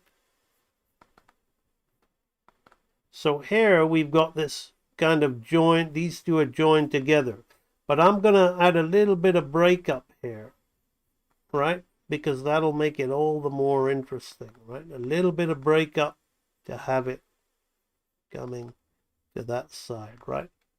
Just along there. So it's a swooping line like that, but we're breaking up along the line there to create a nice feel of the hair. Now we're gonna continue, and it's all straight ahead. This is a great way of practicing straight ahead animation, right, is by remembering the shapes, right? So this is hair like this. This is hair. Now I'm going to have hair like this and this. And I'm going to throw in another one here like that. And I might flip the direction of these lines. Getting kind of small there. Let's see the sizing. We can live with that. So as the light box is coming, I do want, as we're getting closer now, I do want to have a little bit of the light box. But not too much, right? So now the breakup is kind of joining itself again, right? Now we're kind of losing mass. So what I'm going to do is I'm going to kind of distribute that mass with more of that breakup on this side, right?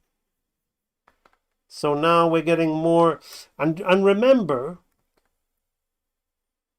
as this pendulum is going up, gravity is pulling it down. So we're creating a nice shape of hair on that side, right?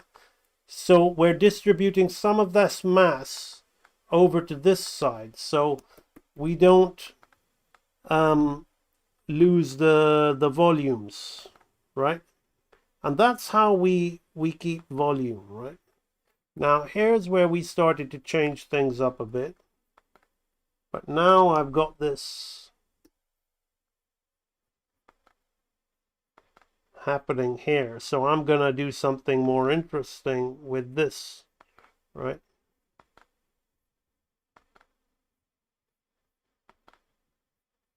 So a little bit of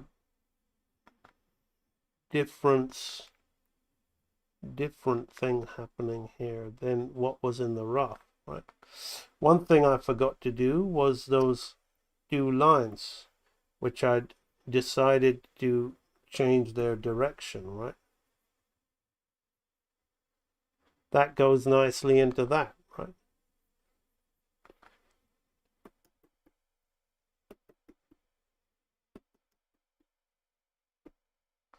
Okay, so now we're gonna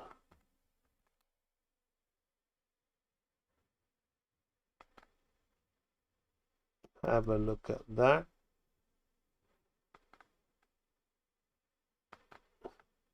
We're gonna keep that there like that.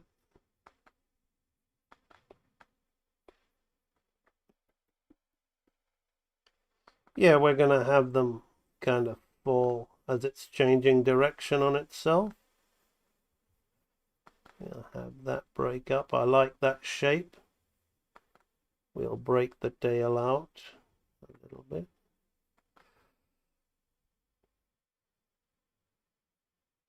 Maybe not as many as we had.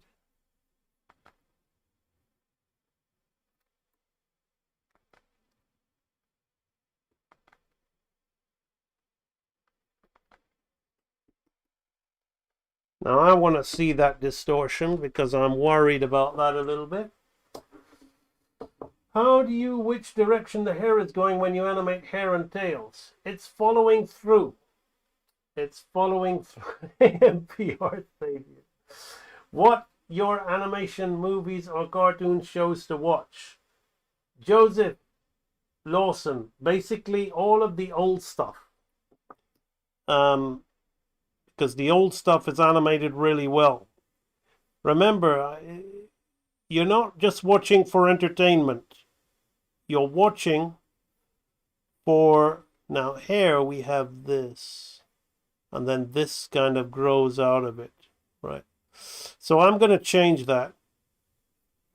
That's a nice shape, but it's spoiling it. So that's something in the rough that I'm going to change, right?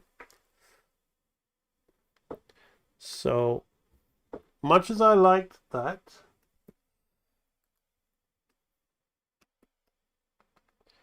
I've got to keep this. So I know the direction the hair is going because I've given it a head with the ball, right? I've given him it a head with the ball.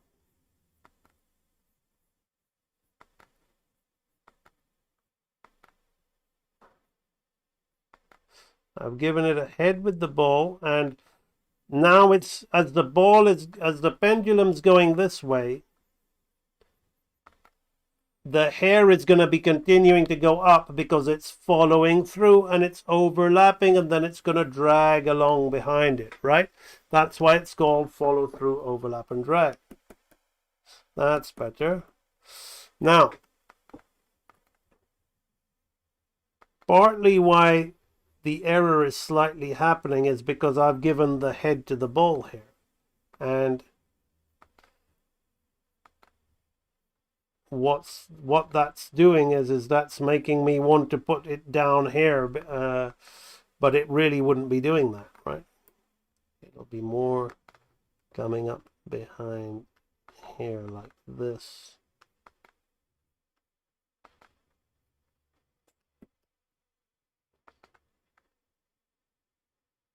Now this stuff will be going down on itself. That's more like it. See, again here, I want to put the head here, right? But I can't because it's where the string is like this, right? So while I was roughing, it's nice to, when you're roughing, to be all vague and you can get away with stuff. But when you start trying to put a model onto it, that's when you basically, if you're not careful. So I'm going to keep these three here like that. Let's just watch how those three form. Yeah. Bum, bum.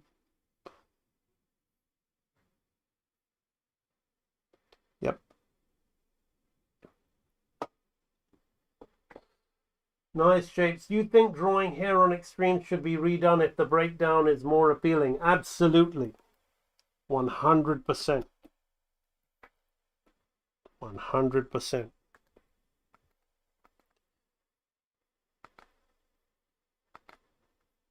So now here we've got these three which are going to be coming here, and I can clump them together and I can put more mass into this thing and break one up a little bit. You're always needing to look for breakup when you're doing hair. You want to have it lose its form and then regain its form. By the way, keep your questions coming, because we're gonna be I may stick with hair after this example, but we're gonna be pretty much done.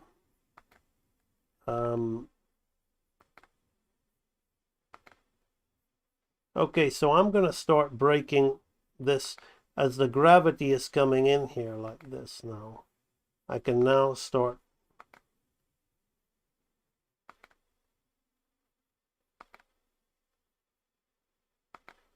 putting this more in here like that. And this was when we started to flop it down. Right.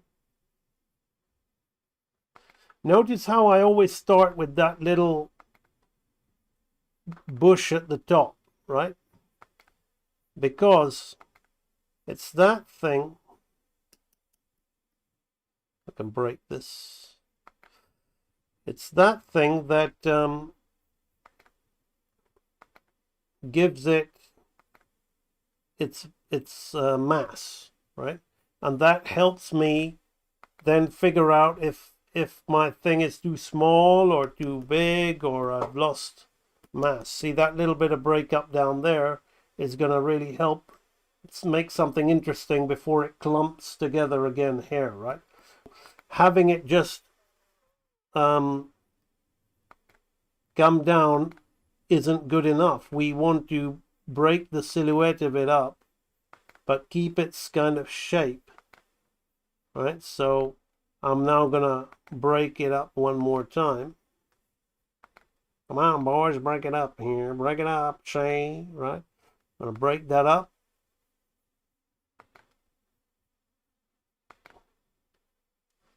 It's gonna say like that. So we've got, right, a nice shape there. Now I'm gonna get my original design. Let's see what the volume's like between here and here. Let's just paste that in there. Oh yeah, that looks good. Right, so we're gonna put that on top of that. Right. Now we're gonna think about restoring the shape. So closing the breakup. Similarly, you would do this with hands as well. Right. So these two will come together like that. I will keep this one broken out here like that.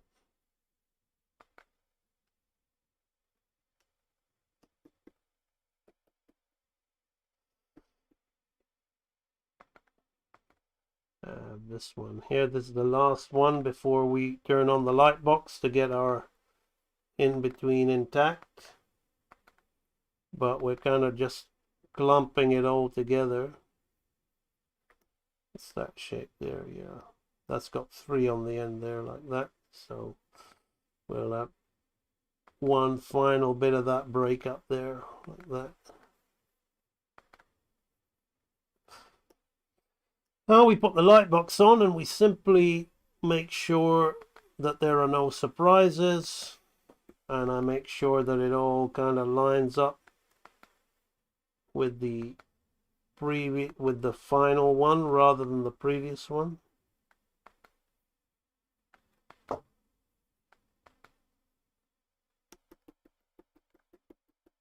Okay, so here we have the, let's copy and paste it. Edit, copy panels, edit, paste panels. Right, so here we have the hairstyle reacting, right? And it feels like hair, right? Or fur, or whatever you want to call it. Doesn't feel like cloth. It's got a certain weight to it, right? And it's, the trick to it is if we look at it, right, we're looking at this movement, right, and then we suddenly see a big change up, and then we're looking at this same shape deforming, and we're building a rhythm with the audience. And what makes it interesting is that break up, that big sudden change of that whip, right? So if I go back to this gal hair, right? Where is it?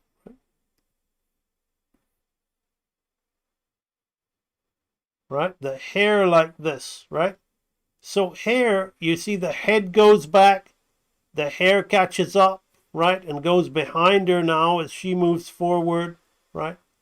She moves her head back, the hair's delayed. Then she moves her head down like a swinging pendulum. The hair's delayed, right? It comes over there, right? She moves her head back like a swinging pendulum. The same thing. I'm kind of like letting us see her moving her head down, but her face is getting less and less, right? And we're seeing more and more of this big yellow shape, right? Which is her hair. There, more. So then this shape becomes this shape and her head is gone, right? Her arms and everything are still constant, right? She's standing up, but there's shapes, not much of a change there. We're seeing that shape again, right? a little bit of her head hair, and then we're staying with that head revealed, little bit of the eyes open, but then what we're mainly seeing is the mouth and the snout, right? With the hair coming back, right? So that creates that illusion of the hair whip, just like that. Boom, right? And then this is the same thing. Look at her head. Her head could well be a swinging pendulum, right? Look how it goes boom, boom, right, from side to side, just like the pendulum. And as it goes to this side, right, so as she turns her head this way, right, now you got to think about gravity pulling her hair down because it's settling from this. But as she puts her head this way, right, everything is falling and she's starting to move her head this way, but this hair is continuing to come down, but then it's also being dragged there, right? And then this comes up like a wave of water just to create, so as her head goes hair, this hair goes hair like this, right? Boom, right? Then as she turns her head into the slowing of her head, exactly the same thing happening here, what we pendulum, right? Exactly the same principle. It's nothing different. It keeps freezing up the stream. That's a shame. Data mining is rampant. How do you know the direction? Nice shapes. You think drawing here on extremes should be redone? Okay, so I don't know. Let me know if the stream is watchable. I don't know why this is OBS is updated. It could be a new setting on OBS. I'm gonna have to look into that. So that's what I use to stream. So what seems very complicated, and it is, to be very honest, you know, it's this animation I busted out quite easily, but it is complicated. But at the heart of it are the principles, right? At the very heart of it is these same principles that we do. Right, so stream is good. Stream is good now. Okay. So it keeps telling me YouTube is not streaming like Open Creator Studio. Open Creator Studio. I don't see what that has to do with anything. But anyway, had buffered for a bit, but it's all good now. Okay, well, do you guys have any further questions to give me? Have we got any other questions? Because I was going to talk about follow through, overlap, and drag, and animating hair, and I quite frankly have done that now. So if there's any more questions that you guys have, please do ask away, because we haven't even been 2 hours into the stream. But I will stream for as long as you guys have got questions for me. So what I will do is I will draw something and let you guys ask some questions while I'm drawing something. So let's continue the hair-like topic, right? Let's draw this character that I'm doing at the moment, which some people love and some people hate, right? More people are loving her, which is why I'm doing it. So remember, I'm drawing this waiting for a question, right? So we'll talk about her hair design, right? So when I animate her, the hairstyle that goes into her design, right? So she'll have a bottom lip hair.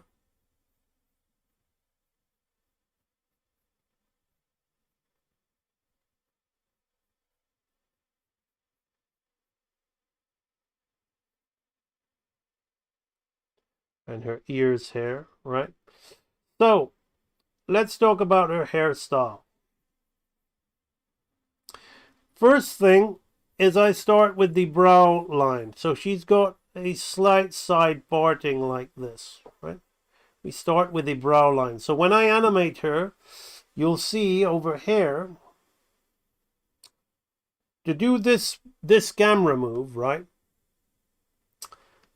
I had to kind of like, I studied something from live action, and then I kind of made it a camera move. But if we go back,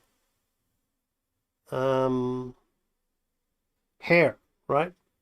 Hair, you can see I've animated her bald, right? Let's turn that off. So here's the live action study, right? From the live action. And then I've kind of just looked at those poses and created this movement here, right? So I've drawn her bald, right? So you can see that I've kind of got this and this worked out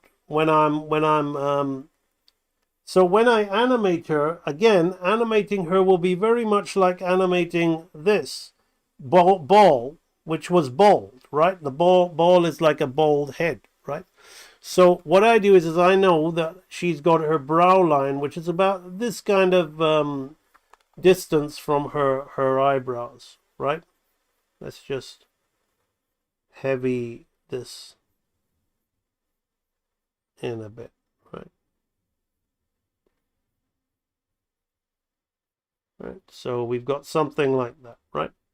So maybe we'll see the ear sometimes we don't, depending on the pose and the hairstyle, right? So she is then gonna have, because it's like the whole, I've given her a bit of a MJ kind of thing with this, so I'm gonna create like 2 lines, right? Like this, right? A portion here like this, and then 1 portion here like this, and on the other side, right?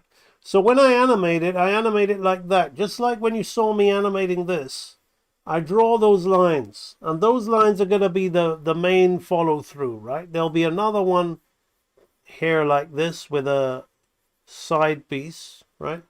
And we'll see a bit of that side piece there. And then the rest of it, right, is going to be, remember how I was doing this and I was creating these lines here, right?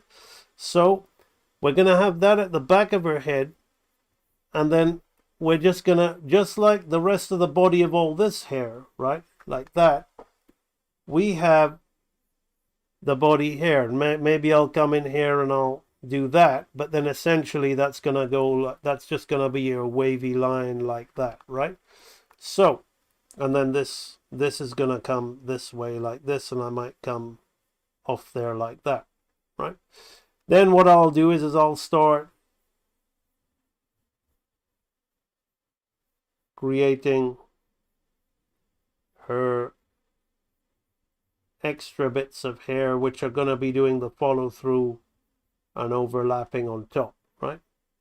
And this one is going to be coming in the middle here. So that's essentially the model for the hair model. The actual character's hairstyle is very different to that. This is her thriller hairstyle, right? But what I try to keep as a constant with this character is the brow, right? So we'll keep that brow, right? Because that's the character's identity. Now, normally it goes in like this, somewhere like this, right? And then she has, and then it comes around the back of her ear like this, and behind her head, right? And sometimes she'll have a ponytail on either side, sometimes it'll be loose like that. But this is the constant that I keep, right? And that's the way you can build your hairstyles when you're animating. How did you learn to eventually move away from the crutch of construction? You remember the philosophy that I did about the center of divine operation constantly expanding and increasing? It's just the construction is still there. So let me tell you, everything I draw, Edge Deep, is always based on human anatomy, right? The skull, the nasal bone, the zygomatic bone, right? The maxilla,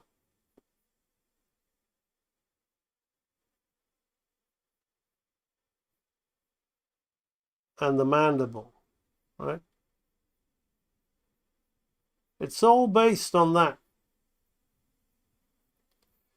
So even our friend like the groundhopper is still construction. You'll see me always kind of doing head hair like this, right? Now, I will go and change that. This is in my mind all the time. So I'll figure out his eye, right? And then the nasal bone, I'll figure out how is his nasal bone going to come to the bottom, like a nose, right? And then this is the maxilla, so I'll work his maxilla on it, right? Now his jaw is going to come here, right? And his cheekbone is going to come here, right? If he was a man. But then, and his zygomatic's going to come out here like this, right? But then I've got to build this kind of rabbit fur around him, right? And what I'm going to do is then in line with his nose, which is construction, I'm going to have this coming out, right? I'm going to have this coming out in line with his nose, right? So it becomes, the construction is still there. I'm still going to have the temporal side and the parietal side coming around the side of the skull there like that, right? The frontal is going to be like, so I'm still going to kind of think about that and dress up the construction, right? Construction is very important. It's like drinking a nutritious drink. You need to drink it, you need to execute it, you need to become one with it, and then after becoming one with it, you've got to move on from it, right? Meaning that I don't need to draw the construction every time I draw, right? But the construction, so this is a drawing for animation more so than an illustrative drawing, right? So his hair is now, he's got a little bit of a hairstyle, is going to come over like that in there, right? It's going to come down. So then we've got this. So then similarly, the angle of the head I will square off like that. And that's where his head bandage is going to be. Because he pays homage to my man Heritage Deep. That's who he pays homage to, right? So he's got to have his little bit of headband, right? But how would he tie his hair up, which is his ears, right? So that just sits on top. So if I was going to make this a construction sheet for, so again, hair, I would work anatomy, right? So I would do something like this, but in hair, I know that there's a rib cage, there's a clavicle, and you got his delts, right? So I can get anatomy, but the anatomy I can simplify as shapes, right?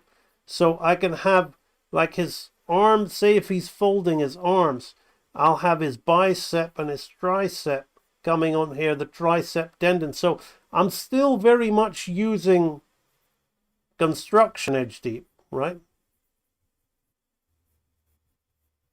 I'm still very much using that construction, but then I'm now putting it, I'm dressing it up more, right? And this is why somebody said what cartoons to watch. This is why, like, I almost puke when I see The Lion King now. And at one time I thought The Lion King was really good animation. Because quite frankly, there is still some good scenes in it. I mean, Andreas Deja's Scar is pretty outstanding. So I'm being a little unfair, but I like to use radical examples like that to get attention. But quite frankly, if you look at the old school work by animators like Milt Kahl, Frank Thomas, Ollie Johnson, Mark Davis, the construction, you know it's in there, but you don't really see it. You don't really see it. And that's why I like Scar more than Simba or Mufasa. You know, you can see the big square on Simba. Andreas Deja is a different animal. You know, he's been heavily trained by the old guys. But so you don't see the shapes. So this is exactly it. Coming back to my own work, those who join the library will see that I'm a far superior artist than I was 7 years ago when I created that library. But part of the reason I'm not updating those videos is I think it's great that you can see the transitional journey and the transformation that you can take as well. Because although I was an industry professional with 12 years of experience, I don't care who you are. If you're swimming in shit, you're going to stink of it.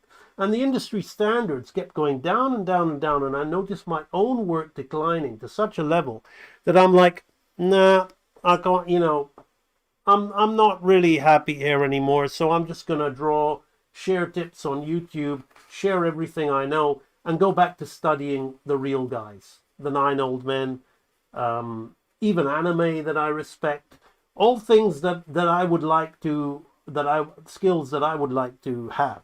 Study those people, but studying those people is, with me, is different than, say, somebody like you who hasn't been versed with 20 years of fundamental basics, right? So I'm sharing basics with you. And then on top of that, you basically start developing your drawing skills. And then all of those construction tips that I share, you know, what did we used to do? We used to do the AMB diamond, right? I used to talk about fit everything in a diamond in the face, right? Because if you have a diamond, you've got the eyes, you've got the nose, you've got the mouth, and you've also got the zygomatic bone, right? Which goes around here, the face goes in here, the jaw, all super useful stuff. I still am using that. I told you, I always think about the skull. So as I'm kind of teaching you guys all these things, it's like, it's the same stuff, but I don't need to work my drawing out by drawing a diamond all the time, and to keep volume by drawing a diamond all the time, because I've done enough shape simplification, flipping and rolling, that I can basically start drawing things. Let me see if I remember Apollo's hair. I don't actually. Comes something like this. My own character, I haven't drawn him for a while. But then you see, I start understanding the shapes, right? The shape simplification of what makes that. So you see, Edge Deep, this is very much construction still, but it's hidden. I'm drawing more like a. Also on top of that, I used to train you guys using a Cintiq, an A4 Cintiq, because I used to work professionally on an A4 Cintiq as a storyboard man. 10 years of my life, I switched from, the first 10 years was animation, second 10 years switched to storyboard. So storyboard, you never needed a big Cintiq. And I thought I'd still draw the same. Little by little, I didn't realize it was affecting my drawing. And then I started drawing on an A3 sketchpad on my drawing board again. And I was like, I felt free again. I said, you know what? I'm just going to invest in a big Cintiq. Because when I switched back to paper, I realized how much I missed drawing properly on 15 field animation paper, big stuff, you know. Digital is, you know, and now you got people learning on these iPads with Procreate Dreams. Terrible way to start learning drawing. Terrible. And there's so many people out there saying, oh, I wish I had a tablet so I could learn to draw. For God's sake, man, go to the $2 shop, buy some cheap A3 paper, and start drawing. Start using your elbow, start using your wrist, and then your this for finessing, you know, how you hold the thing is also a huge difference. So it's very, very important, very, very important for you to develop your drawing skills. That's why I say anatomy, anatomy, anatomy. You know, again, everything I do edge deep. So let's just say that I have, let's draw somebody in a martial arts position, right? Let's put him in a back stance, right? So let me work out. So I'm working this out, right? Let's have him hunched over slightly, a little bit like that Ryu figure that I showed you, but let's have him like this. Right, so now what I'm doing is I'm seeing are all these things lining up. By default now, because I've been drawing so much edge deep, my structure is good. It's all lining up, even with these few simple lines, right? Then I've got my head here. Head's in line with that. So now what I'll start doing is I'll start putting in shapes, right? Which is kind of like, you could say it's kind of like a construction, but I'll start immediately like putting my rib cage in there, figuring out where my collarbone is, right? So I'm combining the construction immediately without drawing it in perfect construction. I'm immediately saying, okay, well, I could like construct his arm like that, but I want to feel the muscle. I want to feel the anterior deltoid. I want to feel the lateral deltoid. What's that going to be doing? It's going to be tensing the bicep, right? Then we've got the lateral tricep, and the long head. We've got the tendon coming here. This muscle is going to be clenched, tensed, as this comes through here like this, right? So I start drawing that all in, but it's the same thing as like as the construction, the curves against straights you could be doing, but I start to draw more illustratively because I kind of know, like I don't have to draw the construction in to see it. It's like now, like you see me animating, I clean up straight, right? I don't need to work so hard to rough it. You see, like I'm already working from rough to completely clean here, right? It's not hard to do, right? I start drawing in the character here. So that's what mastery is. So it isn't that I'm not using, so here like rib cage, latissimus, belly button, right? Abs, second abs, third abs, external oblique, right? Now we come into hair, right? So I create the shape of the muscle, which is the abductors coming here, then the rectus femoris, the vastus lateralis, the tendon, right? The gastrocnemius. So I create all of those shapes like a fine artist, right? But I'm doing it because I can see the construction underneath. I don't need to draw it now. I can, just by doing this line here, I've got to the level where I can see the construction underneath, like gastrocnemius, soleus, Achilles tendon, tibialis anterior, right? Talos bone, right? I can see the construction underneath, right? And then you have drapery studies, right? So all of this would be like coming down here like that, right? So because it's going to be sewn on from about here, right? It's going to be sewn on from about here. So then there's going to be some tight give. Let's take this, knock this back like I'm using a putty eraser. Let's knock this back. So his trousers, for example, his belt is going to be here, right? A bit of his obliques here like this, right? So you got to imagine that like there's all this coming across from here, right? Over, around here. And then where's the seam of his pants, right? So they're going to be kind of stitched under there, but we're going to feel the tight pull, right? We're going to feel the pull of his knee. But then here's where we're going to kind come away, right? Come off there like that. Then I'm going to come around here and create some drapery up there, and then start doing all this kind of stuff, right? And similarly again here, it's going to be the tight pull, right? So I want to feel the pull of this on here like that, coming into the knee here, right? Then that's where all the drapery is going to then hang, right? Going to have it coming from here, right? From this part of the knee. So again, these geographical parts, so the patella tendon, right? The tibial tuberosity of the bone, that's where that's going to enable me to create the relief on the guy's pants, right? But then have that musculature pull, right? Going along the side there like that. All from making studies from life drawing and things like that, right? So let's say that he was wearing something around, so we'll have this coming over like this, but then it'll be then deformed from here. So if it's deformed from here, then that's going to go down a bit more to this side, but then we're going to kind of make them interjoin, interlock.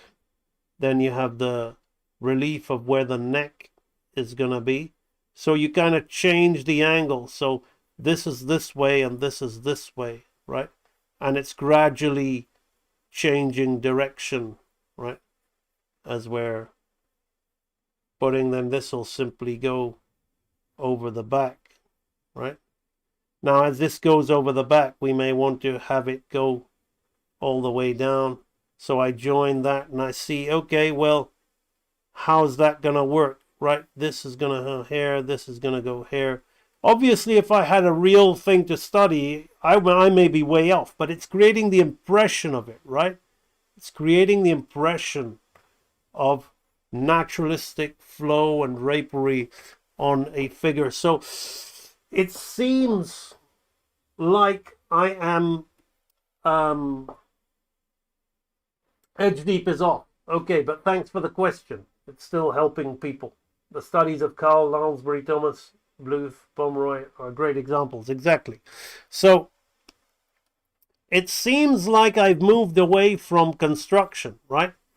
But I don't need to physically draw this stuff in so much anymore now, right? And what separates a great artist from a mediocre artist is the people out there who are learning this stuff. It's okay to learn this stuff. This is good construction, right? You'll pull off a pretty good drawing doing this kind of construction tips, right? Nothing wrong with it. But you will never go beyond this.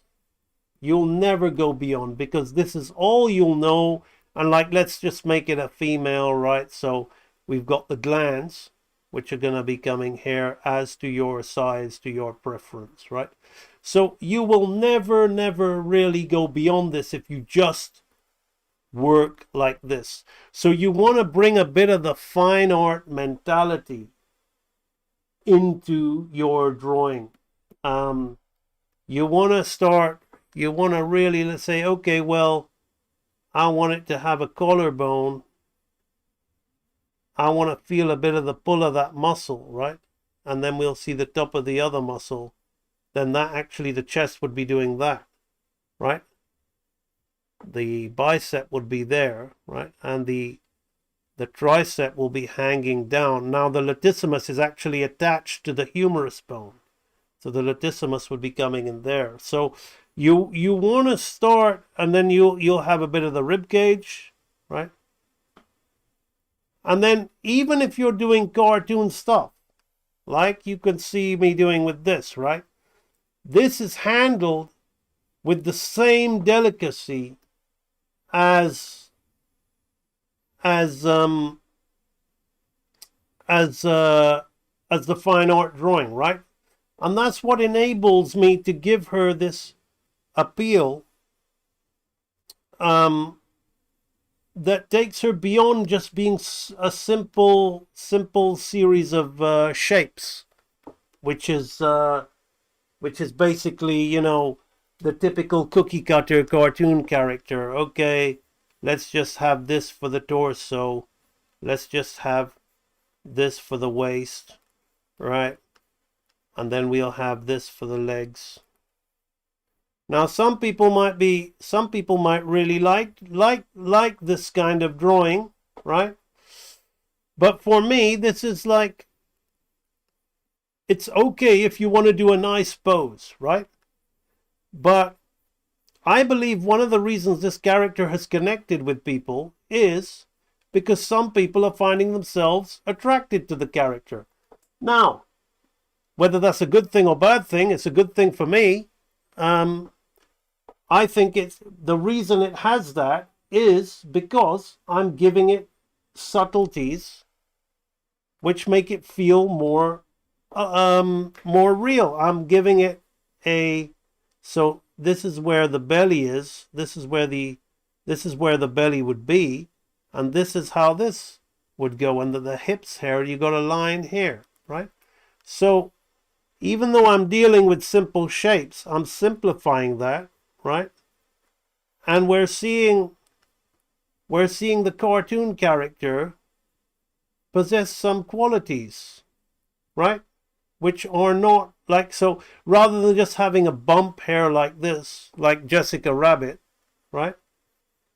I'm putting a bit of weight to it, right? And then what I'll do is, that's too real, right? So what I'll do is I will give it another pass. I will then go over it with more cartoony shapes, right? So it'll be more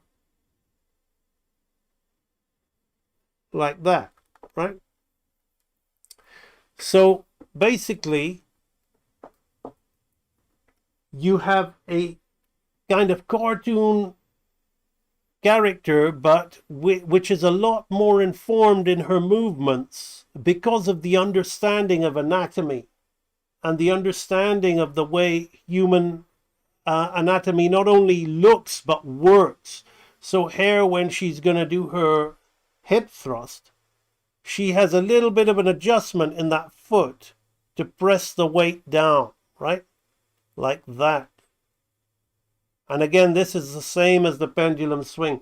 Same deal goes for when you all asked me to animate the beast, right?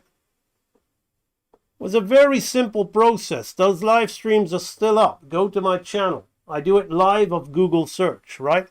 I simply figure out the character's shapes and think about the skull and how it'll move in relation to that. So great question. Enabled me to disclose a lot of information. Attraction, appeal, right, absolutely.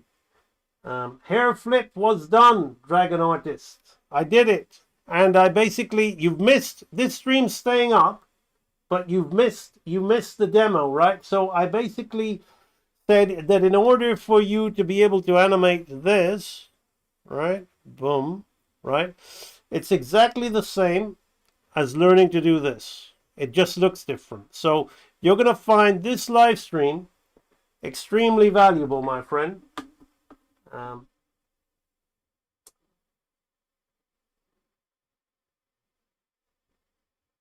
Got to grab some 12 field because 15 field is kind of scarce now. New York would be pretty cool for a weekend trip. I don't think I could stand being there any longer. I really have a desire to go to New York. I have not. I've worked on, how many Hollywood films have I worked on? 1, 2, 3. I've worked on 3 Hollywood films and a number of American TV shows, but I've never set foot in America. How's that?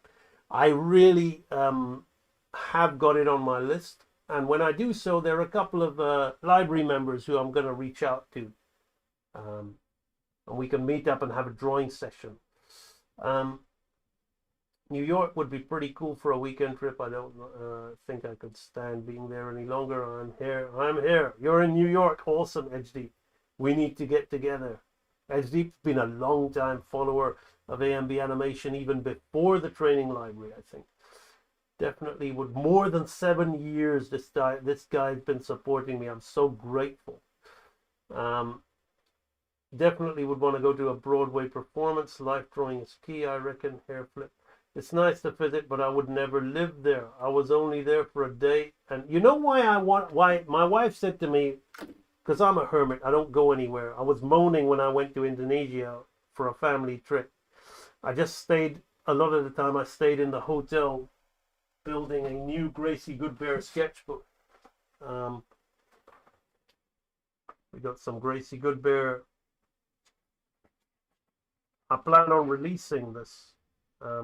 For all of the Gracie fans out there, we're building some traditional Gracie media.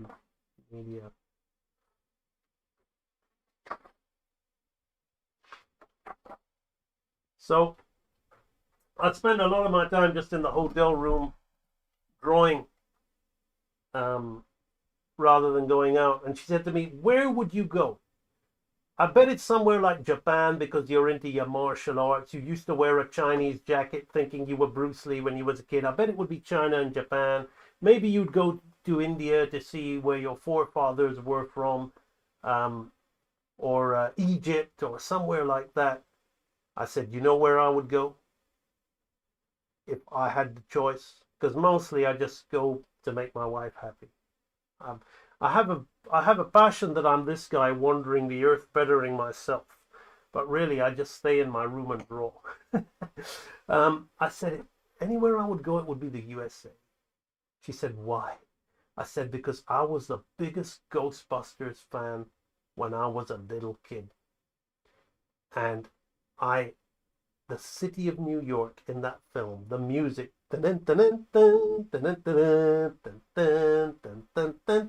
had my own toy firehouse. I had my own ectomobile. I used to watch all those 50s shows like The Fugitive. I just always thought, and like that scene in Highlander, New York, Freddie Mercury singing New York and the Kurgan growing mad. And he goes, nobody steps out of church in my town, the Stay Puft Marshmallow Man. Just to be there. That would be it. And she's like, of all places, I should have known just because of a film. And I'm like, yeah, that's because of a film. Unfortunately, the whole Ghostbusters franchise has been, rubbed in the dirt and kicked and spat upon, just like the whole Walt Disney cartoon catalog. But never mind. I still love the original. I treated myself to watching it on my annual watch the other day.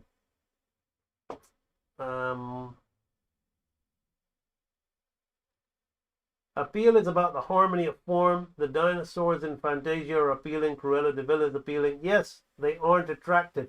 A good take, Edge Deep, but I would differ. Just maybe mere semantics, really. I believe there's an attractiveness to unattractiveness. You can be ugly in an attractive way, right? I mean, Ursula is gorgeous, but I wouldn't want to marry her, But I guess I get what you're saying, and I can't disagree with that either, HD. Oh yeah, I saw your little video on Facebook. Awesome, AMB. It must be very humid. It was extremely. I'm always saying I love the heat. I got wasted by the heat there. I think I got a mild heat stroke. I'm over that now. Hi AMB, I just want to ask if you still use small thumbnails before animating or making a breakdown. Thanks, of course. I don't know if you was on the stream earlier, but we have an example of me making a live action study. And you see in the corner here, there's my live action study. It's practically the thumbnails for this. Just for the feet, right? Just for the feet. Well, not really the feet, because she starts you have a kind of like hand animated camera move around her, right? As she's doing all that stuff. Also, from a storyboard perspective, all this hair flip, right? What do we do for the next bit when she does all this, right? Well, I've got to plan it out. Like I'm watching the Michael Jackson dance, but I'm not just mindlessly copying it, because that's what AI will do. I'm kind of redirecting it. Yes, I'm not able to show all the awesome footwork, but I'm making it more Gracie. We're looking at her face, we're looking at her hair, right? We've seen her feet, footwork, hair, right? We've seen a big kind of dance move hair, right? I don't want to just make it about the full body shots. So I say we'll say that there's some footwork. So he does some awesome footwork hair, but I thought with big hair like Gracie, it'll be so much more fun to do a hair flip, right? So, but then what next, right? So he starts thrusting, right? So I'm going to really annoy some people on Insta with this shot, right? But I didn't do it to annoy people. I did it because that's a very Michael Jackson thing. I've never understood why he's done that, but I'm going to focus on that, right? He's got that hip thrust with his hand there, but how do we figure it out, right? I've got it all here. Here are the little thumbnails that I've drawn here. And this gives me a perfect example. I'm going to read Phil Mayfly's comment again, to actually now talk about the Real Animator Training Library. So we have an archive called the Professional. I practice what I preach. So if you go to join the Real Animator Training Library, you got all this stuff to read here and watch. You click join now. You basically can buy a bundle. You can get the Training Archive bundle, or you can get the Master Animator Training bundle, which is practically everything bar the Anatomy Archive, all the animation related stuff. So we talked a little bit about the Basics Archive earlier, but let's talk about the professional animation lectures. So I basically teach thumbnails. So in the how to storyboard an animated intro, let's just watch this video, right? Well, let's just watch this professional animation lectures thing, because you see the whole thing in rough, right? So you're going to watch, let's take it to about here.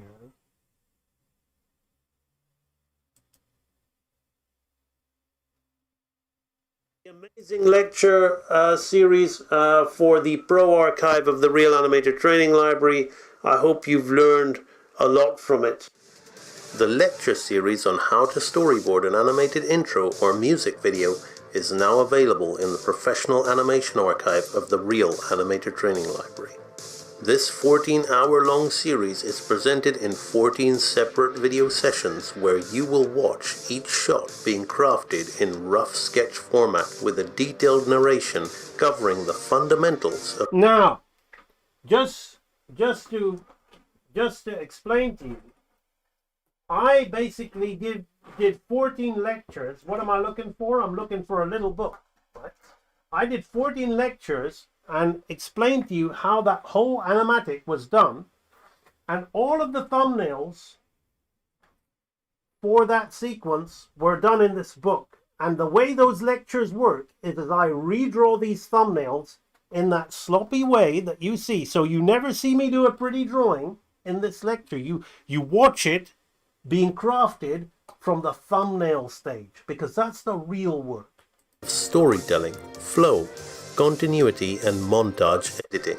The final layouts and key animation drawings for each shot are also presented to help you visualize the journey from rough to finished format with an animatic presentation. Have you ever dreamed about animating your own music video or a cool title sequence, but don't know where to begin? Is the thought of storyboarding or planning what's in your head a vague and misty concept? Or perhaps you know how to animate characters, but just don't really understand how to put them in environments and piece it all together in something more than just a little test. Or worse still, every attempt you make just looks amateur and embarrassing. Well, you're not alone. Storyboarding is one of the most overlooked and rushed aspects of independent filmmaking, and its quality has increasingly downgraded in the animation industry. With the rise of AI, standards are only going to get worse, as the ignorant and naive happily settle for anything the machine gives them, whilst they continue to litter an oversaturated market with their content. In spite of this, if you are still passionate about creating meaningful and artistic content, then it's likely that you're a real animator, a real artist. Yes, you are the real deal. Because you actually care about the craft and the process of creating your art, as well as your abilities to do it well, along with your understanding of the fundamentals. If this is the case, then the Real Animator Training Library is designed exactly for people like you. So click the link in the description and explore the avenues of just how you can make your dreams a reality. If you're learning and you're starting, you're going to do the whole thing like this. So before we watch the final animatic, I'm going to scrub through it as we did it together. We did it together in the streams like this. So if you're watching this course to learn how to storyboard and you're feeling a little bit overwhelmed, right? And you're thinking, gosh, he's just taken me through all of this and I kind of get it. I get what he's talking about. I get all the great points about, which we will cover again, recap again, about story arc and kind of continuity and the to keep the flow continuously going. I understand all those technicalities, but how does he get it to work so well? Well, the only reason is because I know the story, right? I know the story really well, so ultimately, as a storyboard artist, you're a storyteller, right? And I'm pretty sure if I asked you guys to tell me about your mom or your dad or your kid brother or your life in school, you'll be an amazing storyteller, right? You'll have so much information to work with that it'll be difficult to get you to shut up, right? So the thing is when you're sitting down to create a project, many of you just like to draw and you like to animate and you've got vague ideas about a story, and many of you just want to create, you put the story on the back thing and you just want an excuse to do some nice drawings and nice animation.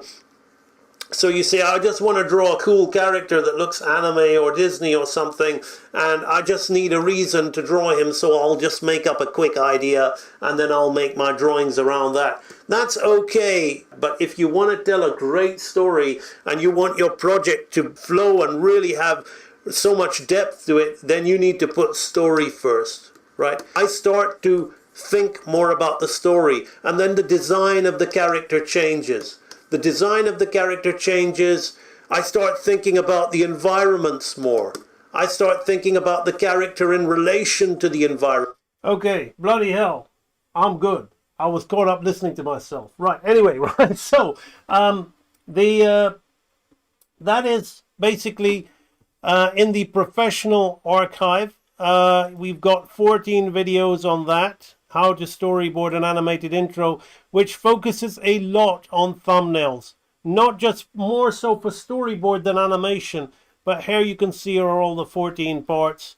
What's also in this archive is, aside from this 14-part lecture series, we've also got, before you undergo the storyboarding, you have to understand, you know, the laws of filmmaking, the laws of staging. So we've got the 7-part series, part 1, communicating with the audience, part 2, editing and continuity, part 3, camera angles and shots, part 4, camera moves and transitions, part 5, background sets and props, part 6, shot composition, part 7, mood lighting and color and camera lenses.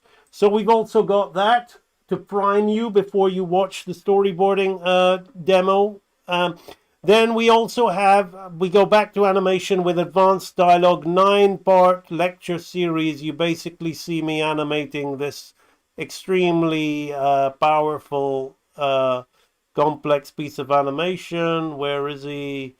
I believe he's over here. Some of you are very familiar with this. Imagery that would suit not only the characters, but the story. Ben Aziz. I remember you well. Your death now seems a convention of such an existence. Neither blade, nor tooth, nor your uncommitted claws could hold you to living. Speak then, my brother. Tell me, how does eternal contemplation torture a twisted soul? I tell you what, it's very satisfying looking with my head close to a massive Cintiq and seeing perfect volumes. And added to that, I didn't even clean that up. My training library members, three of my training library members, I hired them to clean it up, which kind of proves that my training library really gets people to the level. But anyway, so you learn how to do an extremely long, complex piece of dialogue like that over 9 lectures. So this is the professional archive. We've got a lot of videos in there. The professional archive is called professional for a reason, because quite frankly, it is beyond basic, intermediate, and advanced. So if you're a training library member and you're looking or if you're looking to purchase any of these archives, I highly suggest that you're going to do yourself a disservice if you skip basics, intermediate, and you jump to professional and advanced. You got to be real with yourself to be a member of the Real Animator Training Library. I have people who have worked for Disney feature animation in Canada on Peter Pan 2, and he only bought the basics, I believe. He bought the basics. And then we have somebody who's worked for cutout rigging for Disney, for Teenage Mutant Ninja Turtles. Again, what did they buy? The basics. So if you got industry professionals who've worked for the top company, I mean, you can't get higher than Disney. Well, Disney produce shit right now. Yes, I know, but they've still got, I mean, whenever I talk about the greatest animators, I talk about their lineage: Milt Kahl, Ollie Johnson, Frank Thomas, Mark Davis. So we're talking about people who have worked for people who have worked for Cartoon Network, people who have worked for Ninja Turtles. If they're buying my basics, then you got to be honest with yourself. Like, you want to do this and you're watching this video for a reason. It's because things probably haven't worked that you've already tried.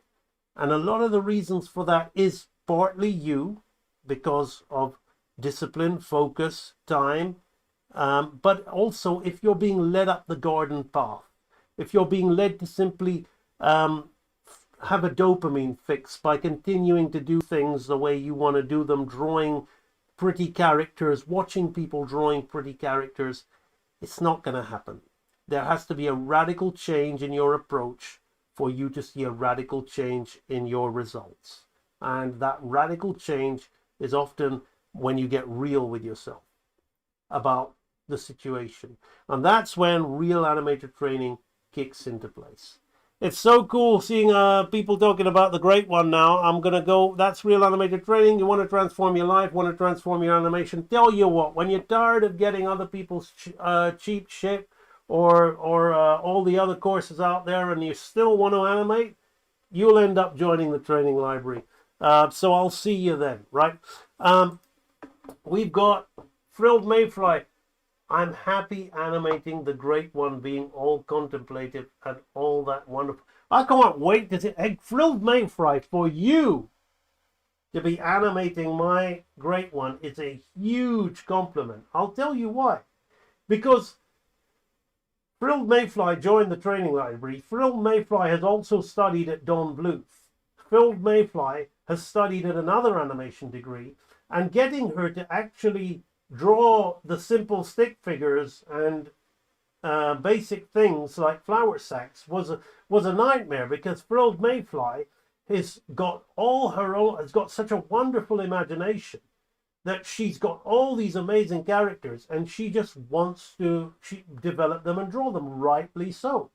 Now, if somebody who's that passionate about all their amazing characters and worlds is drawing my character and wanting to animate my character in their spare time, that to me, Frilled Mayfly, is a massive compliment. Thank you so much. I'm so glad that the great one tickled your fancy enough for you to explore drawing him when you've got all that amazing stuff going on in your head with all these amazing costumes you're designing, masks you're building, paintings you're painting, and of course, is his name Mike? I can't remember that character of yours, the taxidermist. You've got all that amazing stuff going on, and you're wanting to dabble with the Great One. I take that as an awesome compliment. He is a good villain. He's a misunderstood guy, and that's what makes him a good villain. Because when you read it or watch it in whatever format I'll present to you, people are gonna feel for the Great One. Ben Aziz, you're still ahead of the game. Yes.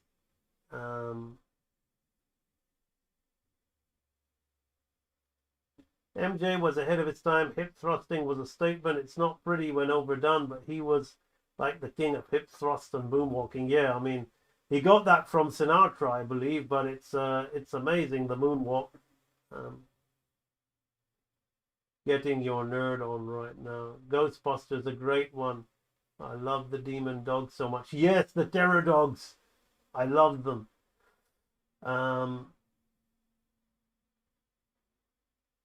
You can visit the old Ghostbusters firehouse. Oh yeah, maybe I'll go there with you, HD. We'll make a day of it. Attractiveness to us. Attractiveness. That's just me with my horrible characters. Well, I find them to be quite attractive. Gotta love Rick Moranis. All right, who brought you, little pooch? Maybe I got a candy bar or something like that. Every day there are many reels on FB of animals that are AI, and it's really hard to tell at first whether it's real or not. I basically can pretty much tell 90 to 95% of the time. I don't find them cute. I don't find them attractive. They lack that appeal factor. They lack that. I feel they lack that connection.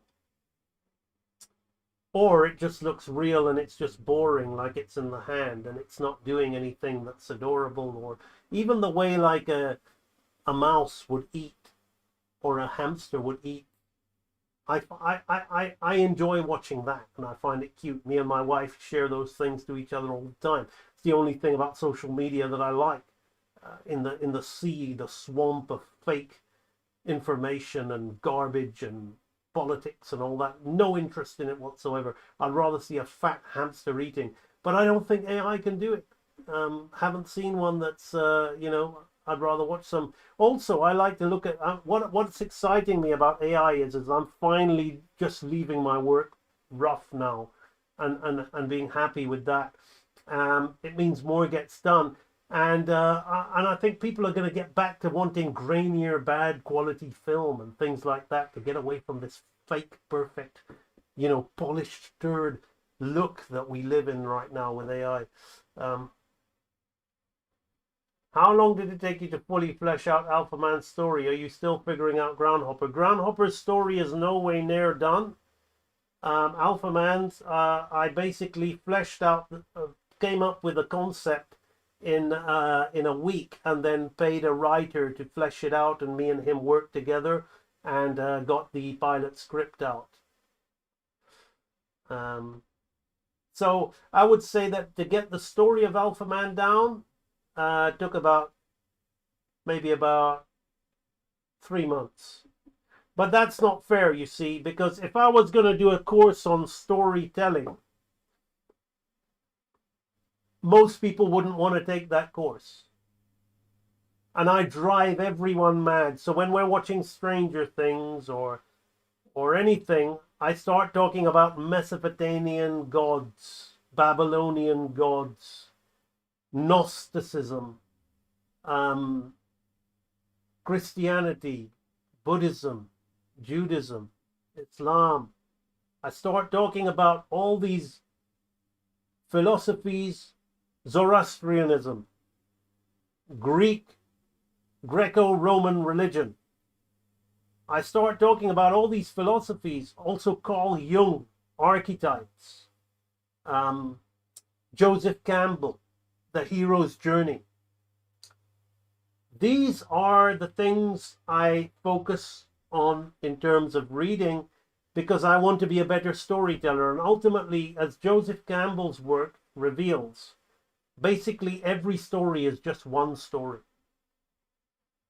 And he calls it the hero's journey, and it goes through various different things. And it's just one story being presented to you in different manners. So Lord Vecna in Stranger Things is no different to the Goblin King in Labyrinth. For example, you have no power over me. Basically the same, they use the word labyrinth, the mind, the beast in the mind, the bull in the labyrinth, the maze of the brain, the ever twisting and turning concepts of the mind, which my friend was asking earlier about holding himself back. Plato, Socrates, Aristotle, Lao Tzu, Hinduism, the Bhagavad Gita. All these things share something in common. So Snow White, all right, I've used this example many times. Snow White, the pure Kundalini energy, white pure energy rising through the 7 chakras to break the mirror, which is the ego, which could have been the evil stepmother, could well be Snow White's ego, all right? And you rise to the crown chakra, which is the 7th, and you wake from the sleep, and it's called the thalamus in the brain is called the bridal chamber, and they talk about that in many religious books. And they also call it Ammon's throne. They call the hippocampus Ammon's horn. So all these things, what is that TV show Lost? So no, but my wife and my daughter hate watching things with me because I start going, oh, no, this, that, this is going to happen because that's that. And so basically, if you're going to tell a story, it's not about reading modern stories and, yeah, I guess you can be a fan of all this Harry Potter and Lord of the Rings and all of that. It's all good. But all of this is basically, you know, the one ring to rule them all. You know, back in the day, they had Saturn worship, and basically you had the ring of Saturn on a woman's ear that would whisper into the ear. And then obviously you marry the god Saturn, and on this finger you are wed with the one ring. You are one with the ring. Basically, so all of this is helping me become a better storyteller. So when I say that I fleshed out Alpha Man in a week and then gave it to a script writer and he fleshed out the script and I worked with him to get a story, I've had years of education, self-education. That's what I use YouTube for. A library. I don't watch what I consider to be banal trash. I don't even watch art tutorials and art videos. I'm watching a few painting ones by James Gurney now because as I mentioned earlier, I have very little experience in physical painting. I'd like to get into that. But I don't really watch art videos. I already have pretty much got that down, right? Yes, we all need to improve, but I would much rather improve my storytelling abilities, my abilities to understand stories, because stories are all about people's journeys. So if I was to teach a story course, it would be read these philosophies and look for the common grounds, and start with Joseph Campbell, The Hero's Journey, because that will be kind of like the primer where you'll see all of this stuff going into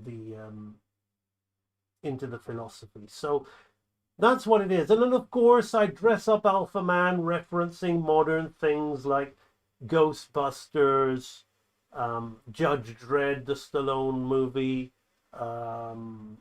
the Big Trouble in Little China, making it very Hollywood, very fun. The kind of like, it's not a deep, Alpha Man is more fun. It's not philosophically deep like Groundhopper. It's got that in there, But originally Alpha Man was just supposed to be like a space ace game. It's supposed to be completely brainless. Just tits and guns and monsters. That's all it was. But then I couldn't help myself. I couldn't help putting all these stories, putting a big story around it and getting deeper. But then I made sure that I maintained the slightly light-hearted, comedic, blockbuster feel to it, because a lot of my work has not really got that blockbuster feel to it, because I'm too much of a thinker in that regard.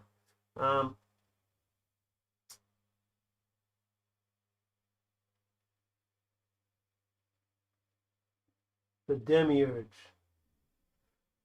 Always loved clearly handmade things rather than perfectly clean things. When I saw the Beast transformation in rough, I was so pissed that they covered all that Michelangelo level art with effects. Yeah, I love Cute Fox videos.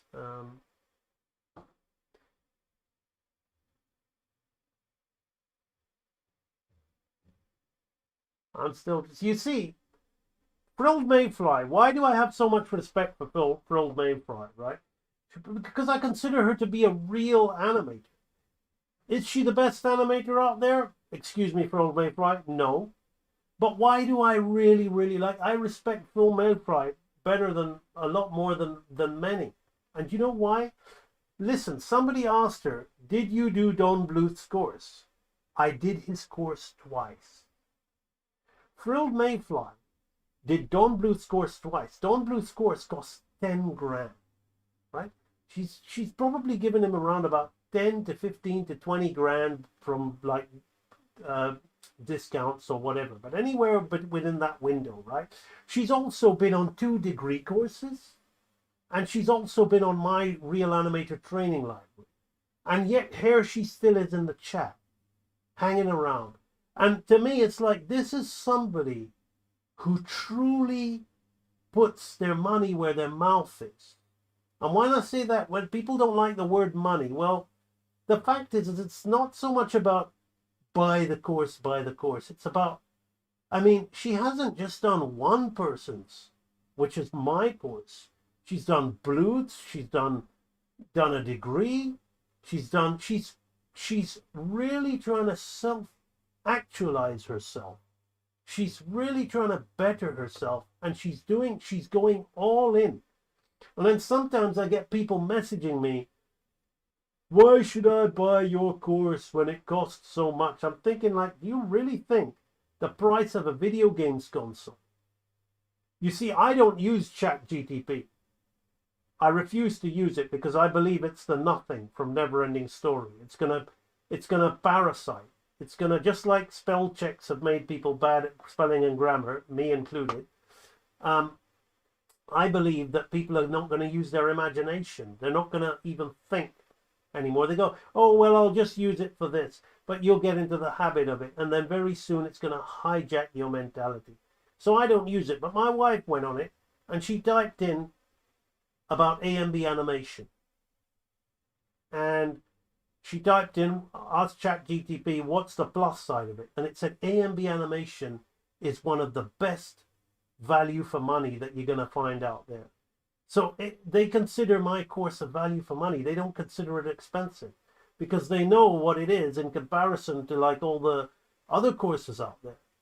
So like even bloody AI is thinking, and then you got these jokers online, and I say to them, you know what?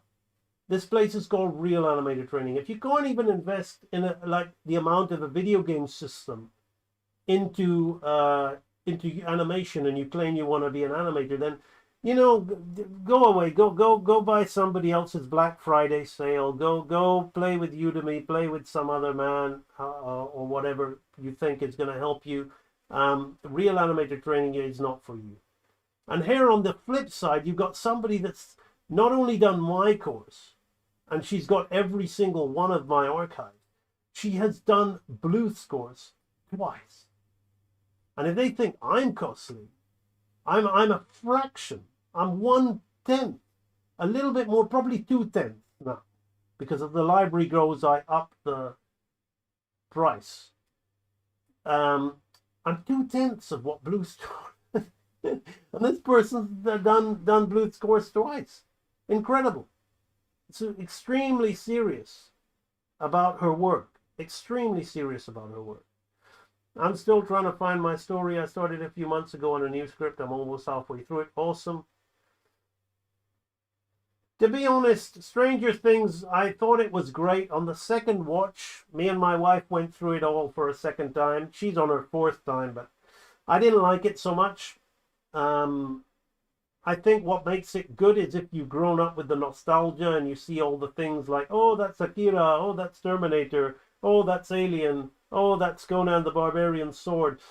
But I as far as the characters themselves, I was kind of like, just shut up. You know, I don't really buy into the whole personalities they're putting in there. It seems like confused and mixed. If you've just taken on the Russian government and with your Stranger Things powers, and you've just killed a load of scientists in a lab, full-grown men with guns, why are you crying because a girl splashed you with a milkshake? I mean, it's very confused. But I still kind of like it because I like the nostalgia and I like all the synthwave music, like Dance with the Dead and all that kind of stuff. So, you know, I still like it, but no, it's not a patch on the material that it's paying homage to. Do you do tarot cards? Those represent the hero's journey and the cover. I don't personally do them. They'd make a good money-making thing. I don't really believe in picking random cards and thinking that decides my fate. That's external. But I find tarot cards a lot of fun in terms of the artwork on them. You're not a silly little guy at all. You're extremely serious little guy pretending cosplaying as a silly person. Hey, Hangover City, how are you? Nothing is a great comparison to ChatGPT. I miss blockbusters. Lord, true. Okay, bye. Okay. Right. So that said, we are done. It's been a pretty decent stream. We managed to get the 3-hour mark. I think, you know, there's one really good lesson to take away from this. Of course, Gracie's going to be in the thumbnail to get people to watch, because I don't think anybody's going to click on a thumbnail of a pendulum with a ball of fur on it. But let's bring the stream to an end now. So, do you like Russian animation? I absolutely love it. I absolutely love it. I think the Russians are extremely, like, they have some of the best composers, some of the best writers.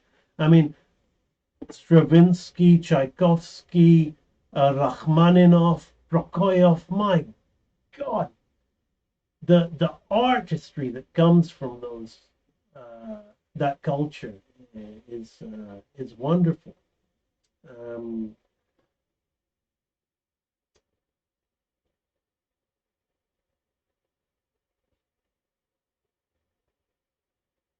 Yeah, I still don't buy that she would cry about such a pathetic little mouth breather, as she would call it, especially after the things they'd gone through. Yeah, give me Akira any day. Okay. Yeah, it's been awesome. Listen, I don't know if I'm going to stream again before Christmas, but I'm certainly going to be streaming again soon. So, with that said, it's been a great stream. Thank you so much for joining me. I'll leave you with a few things to think about. One of the things I like to talk about at Christmas is giving. Let's see if I remember it. I always try to remember things. To get he had tried, yet his store was still meager. To a wise man he cried, his voice keen and eager, "Pray tell, how might I successfully live?" Came the wise man replied, "To get you must give."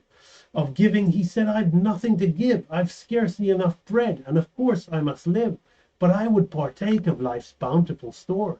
Came the wise man's response, "Then you must give more." The lesson he learnt to get was forgotten. as he gave of himself a new love begotten, as he gave of, no, and then he found a new love begotten, as he gave of himself a life of useful giving, then joy living. You see, I'm screwing it up. As he gave of himself a life of useful living, then joy crowned his days, for he grew rich in giving. And there you go. That is the one that I like to say at about Christmas time. How much for private lessons? I actually don't do private lessons. I'm thinking about starting them. Because private lessons, to be fair, one of the reasons my prices are so low, people don't think they are, is because, quite frankly, I truly am one of the best animators in the world. I don't care what anybody else thinks. I know what I know. You just look at the work I do online while talking effortlessly, knocking out the beast. I mean, to a level that's actually above some of the scenes in the film, effortlessly on a live stream. So it would be a considerable amount. So I have to think of an amount that's affordable and fair, and what the private lessons would undergo. Because yes, I want to help. I truly like to make a transformation in the people I work with my library. But if I work with somebody who's doing something private, I really want it to have an impact on them where they literally do go away like a superhero, like with a new superpower, like that game Mega Man, like you've just taken your opponent's power, right? So I would, it'll have to be done on a kind of like mentoring way, where if the person's asking me, how do I do this? How do I do this? And I look at their skill level and I'm like, you don't need to be thinking about that right now, because you need to be able to do this in order to do that. See, that's not really gonna go down well with many people who want to learn online. So I have to think about the way I'm gonna do it, how I'm gonna do it, how much I'm gonna charge to do it, because presently I've just been doing the library, but that's an awesome question twisted apex, because the more and more demand there is for people that want one-on-one from me lecturing, then the more and more I'm going to be thinking about it. Right? So thank you. Good sir, may the frame keep rising. Frames. Okay, yes, thank you. All right, so finally, to those who are about to draw, I salute you. Paper is, of course, king. Never forget to consolidate your skills on paper. And finally, do your work, not just your... No, gotta keep it real, people. Gotta keep it real. Do your work, not just your work and no more, but that little bit more for the lavishing's sake, that little bit more that's worth all the rest. And if you doubt as you must, and if you suffer as you must, do your work. Put your heart into it, and the skies shall clear. And then from your very doubt and your very suffering shall be born the supreme joy of life. You'll watch in wonder as the work unfolding before you is at the command of your very own hand. It's literally true. I'm living proof of that. Living proof on that. I never thought, when I used to even work in the industry, that I was even worthy of animating a character like the Beast. Now I bust it out like a fart on my live streams without any fear, inhibition, and it looks awesome. Why can't you be the same? You certainly can be the same. You can be better. You can be better than you ever dreamed you could be. So do your work. And if I don't see you until the new year, or if I don't see you until after Christmas at least, a very happy Christmas to you. May you and all your loved ones and your family be blessed, and I will see you on the next live stream. Bye-bye.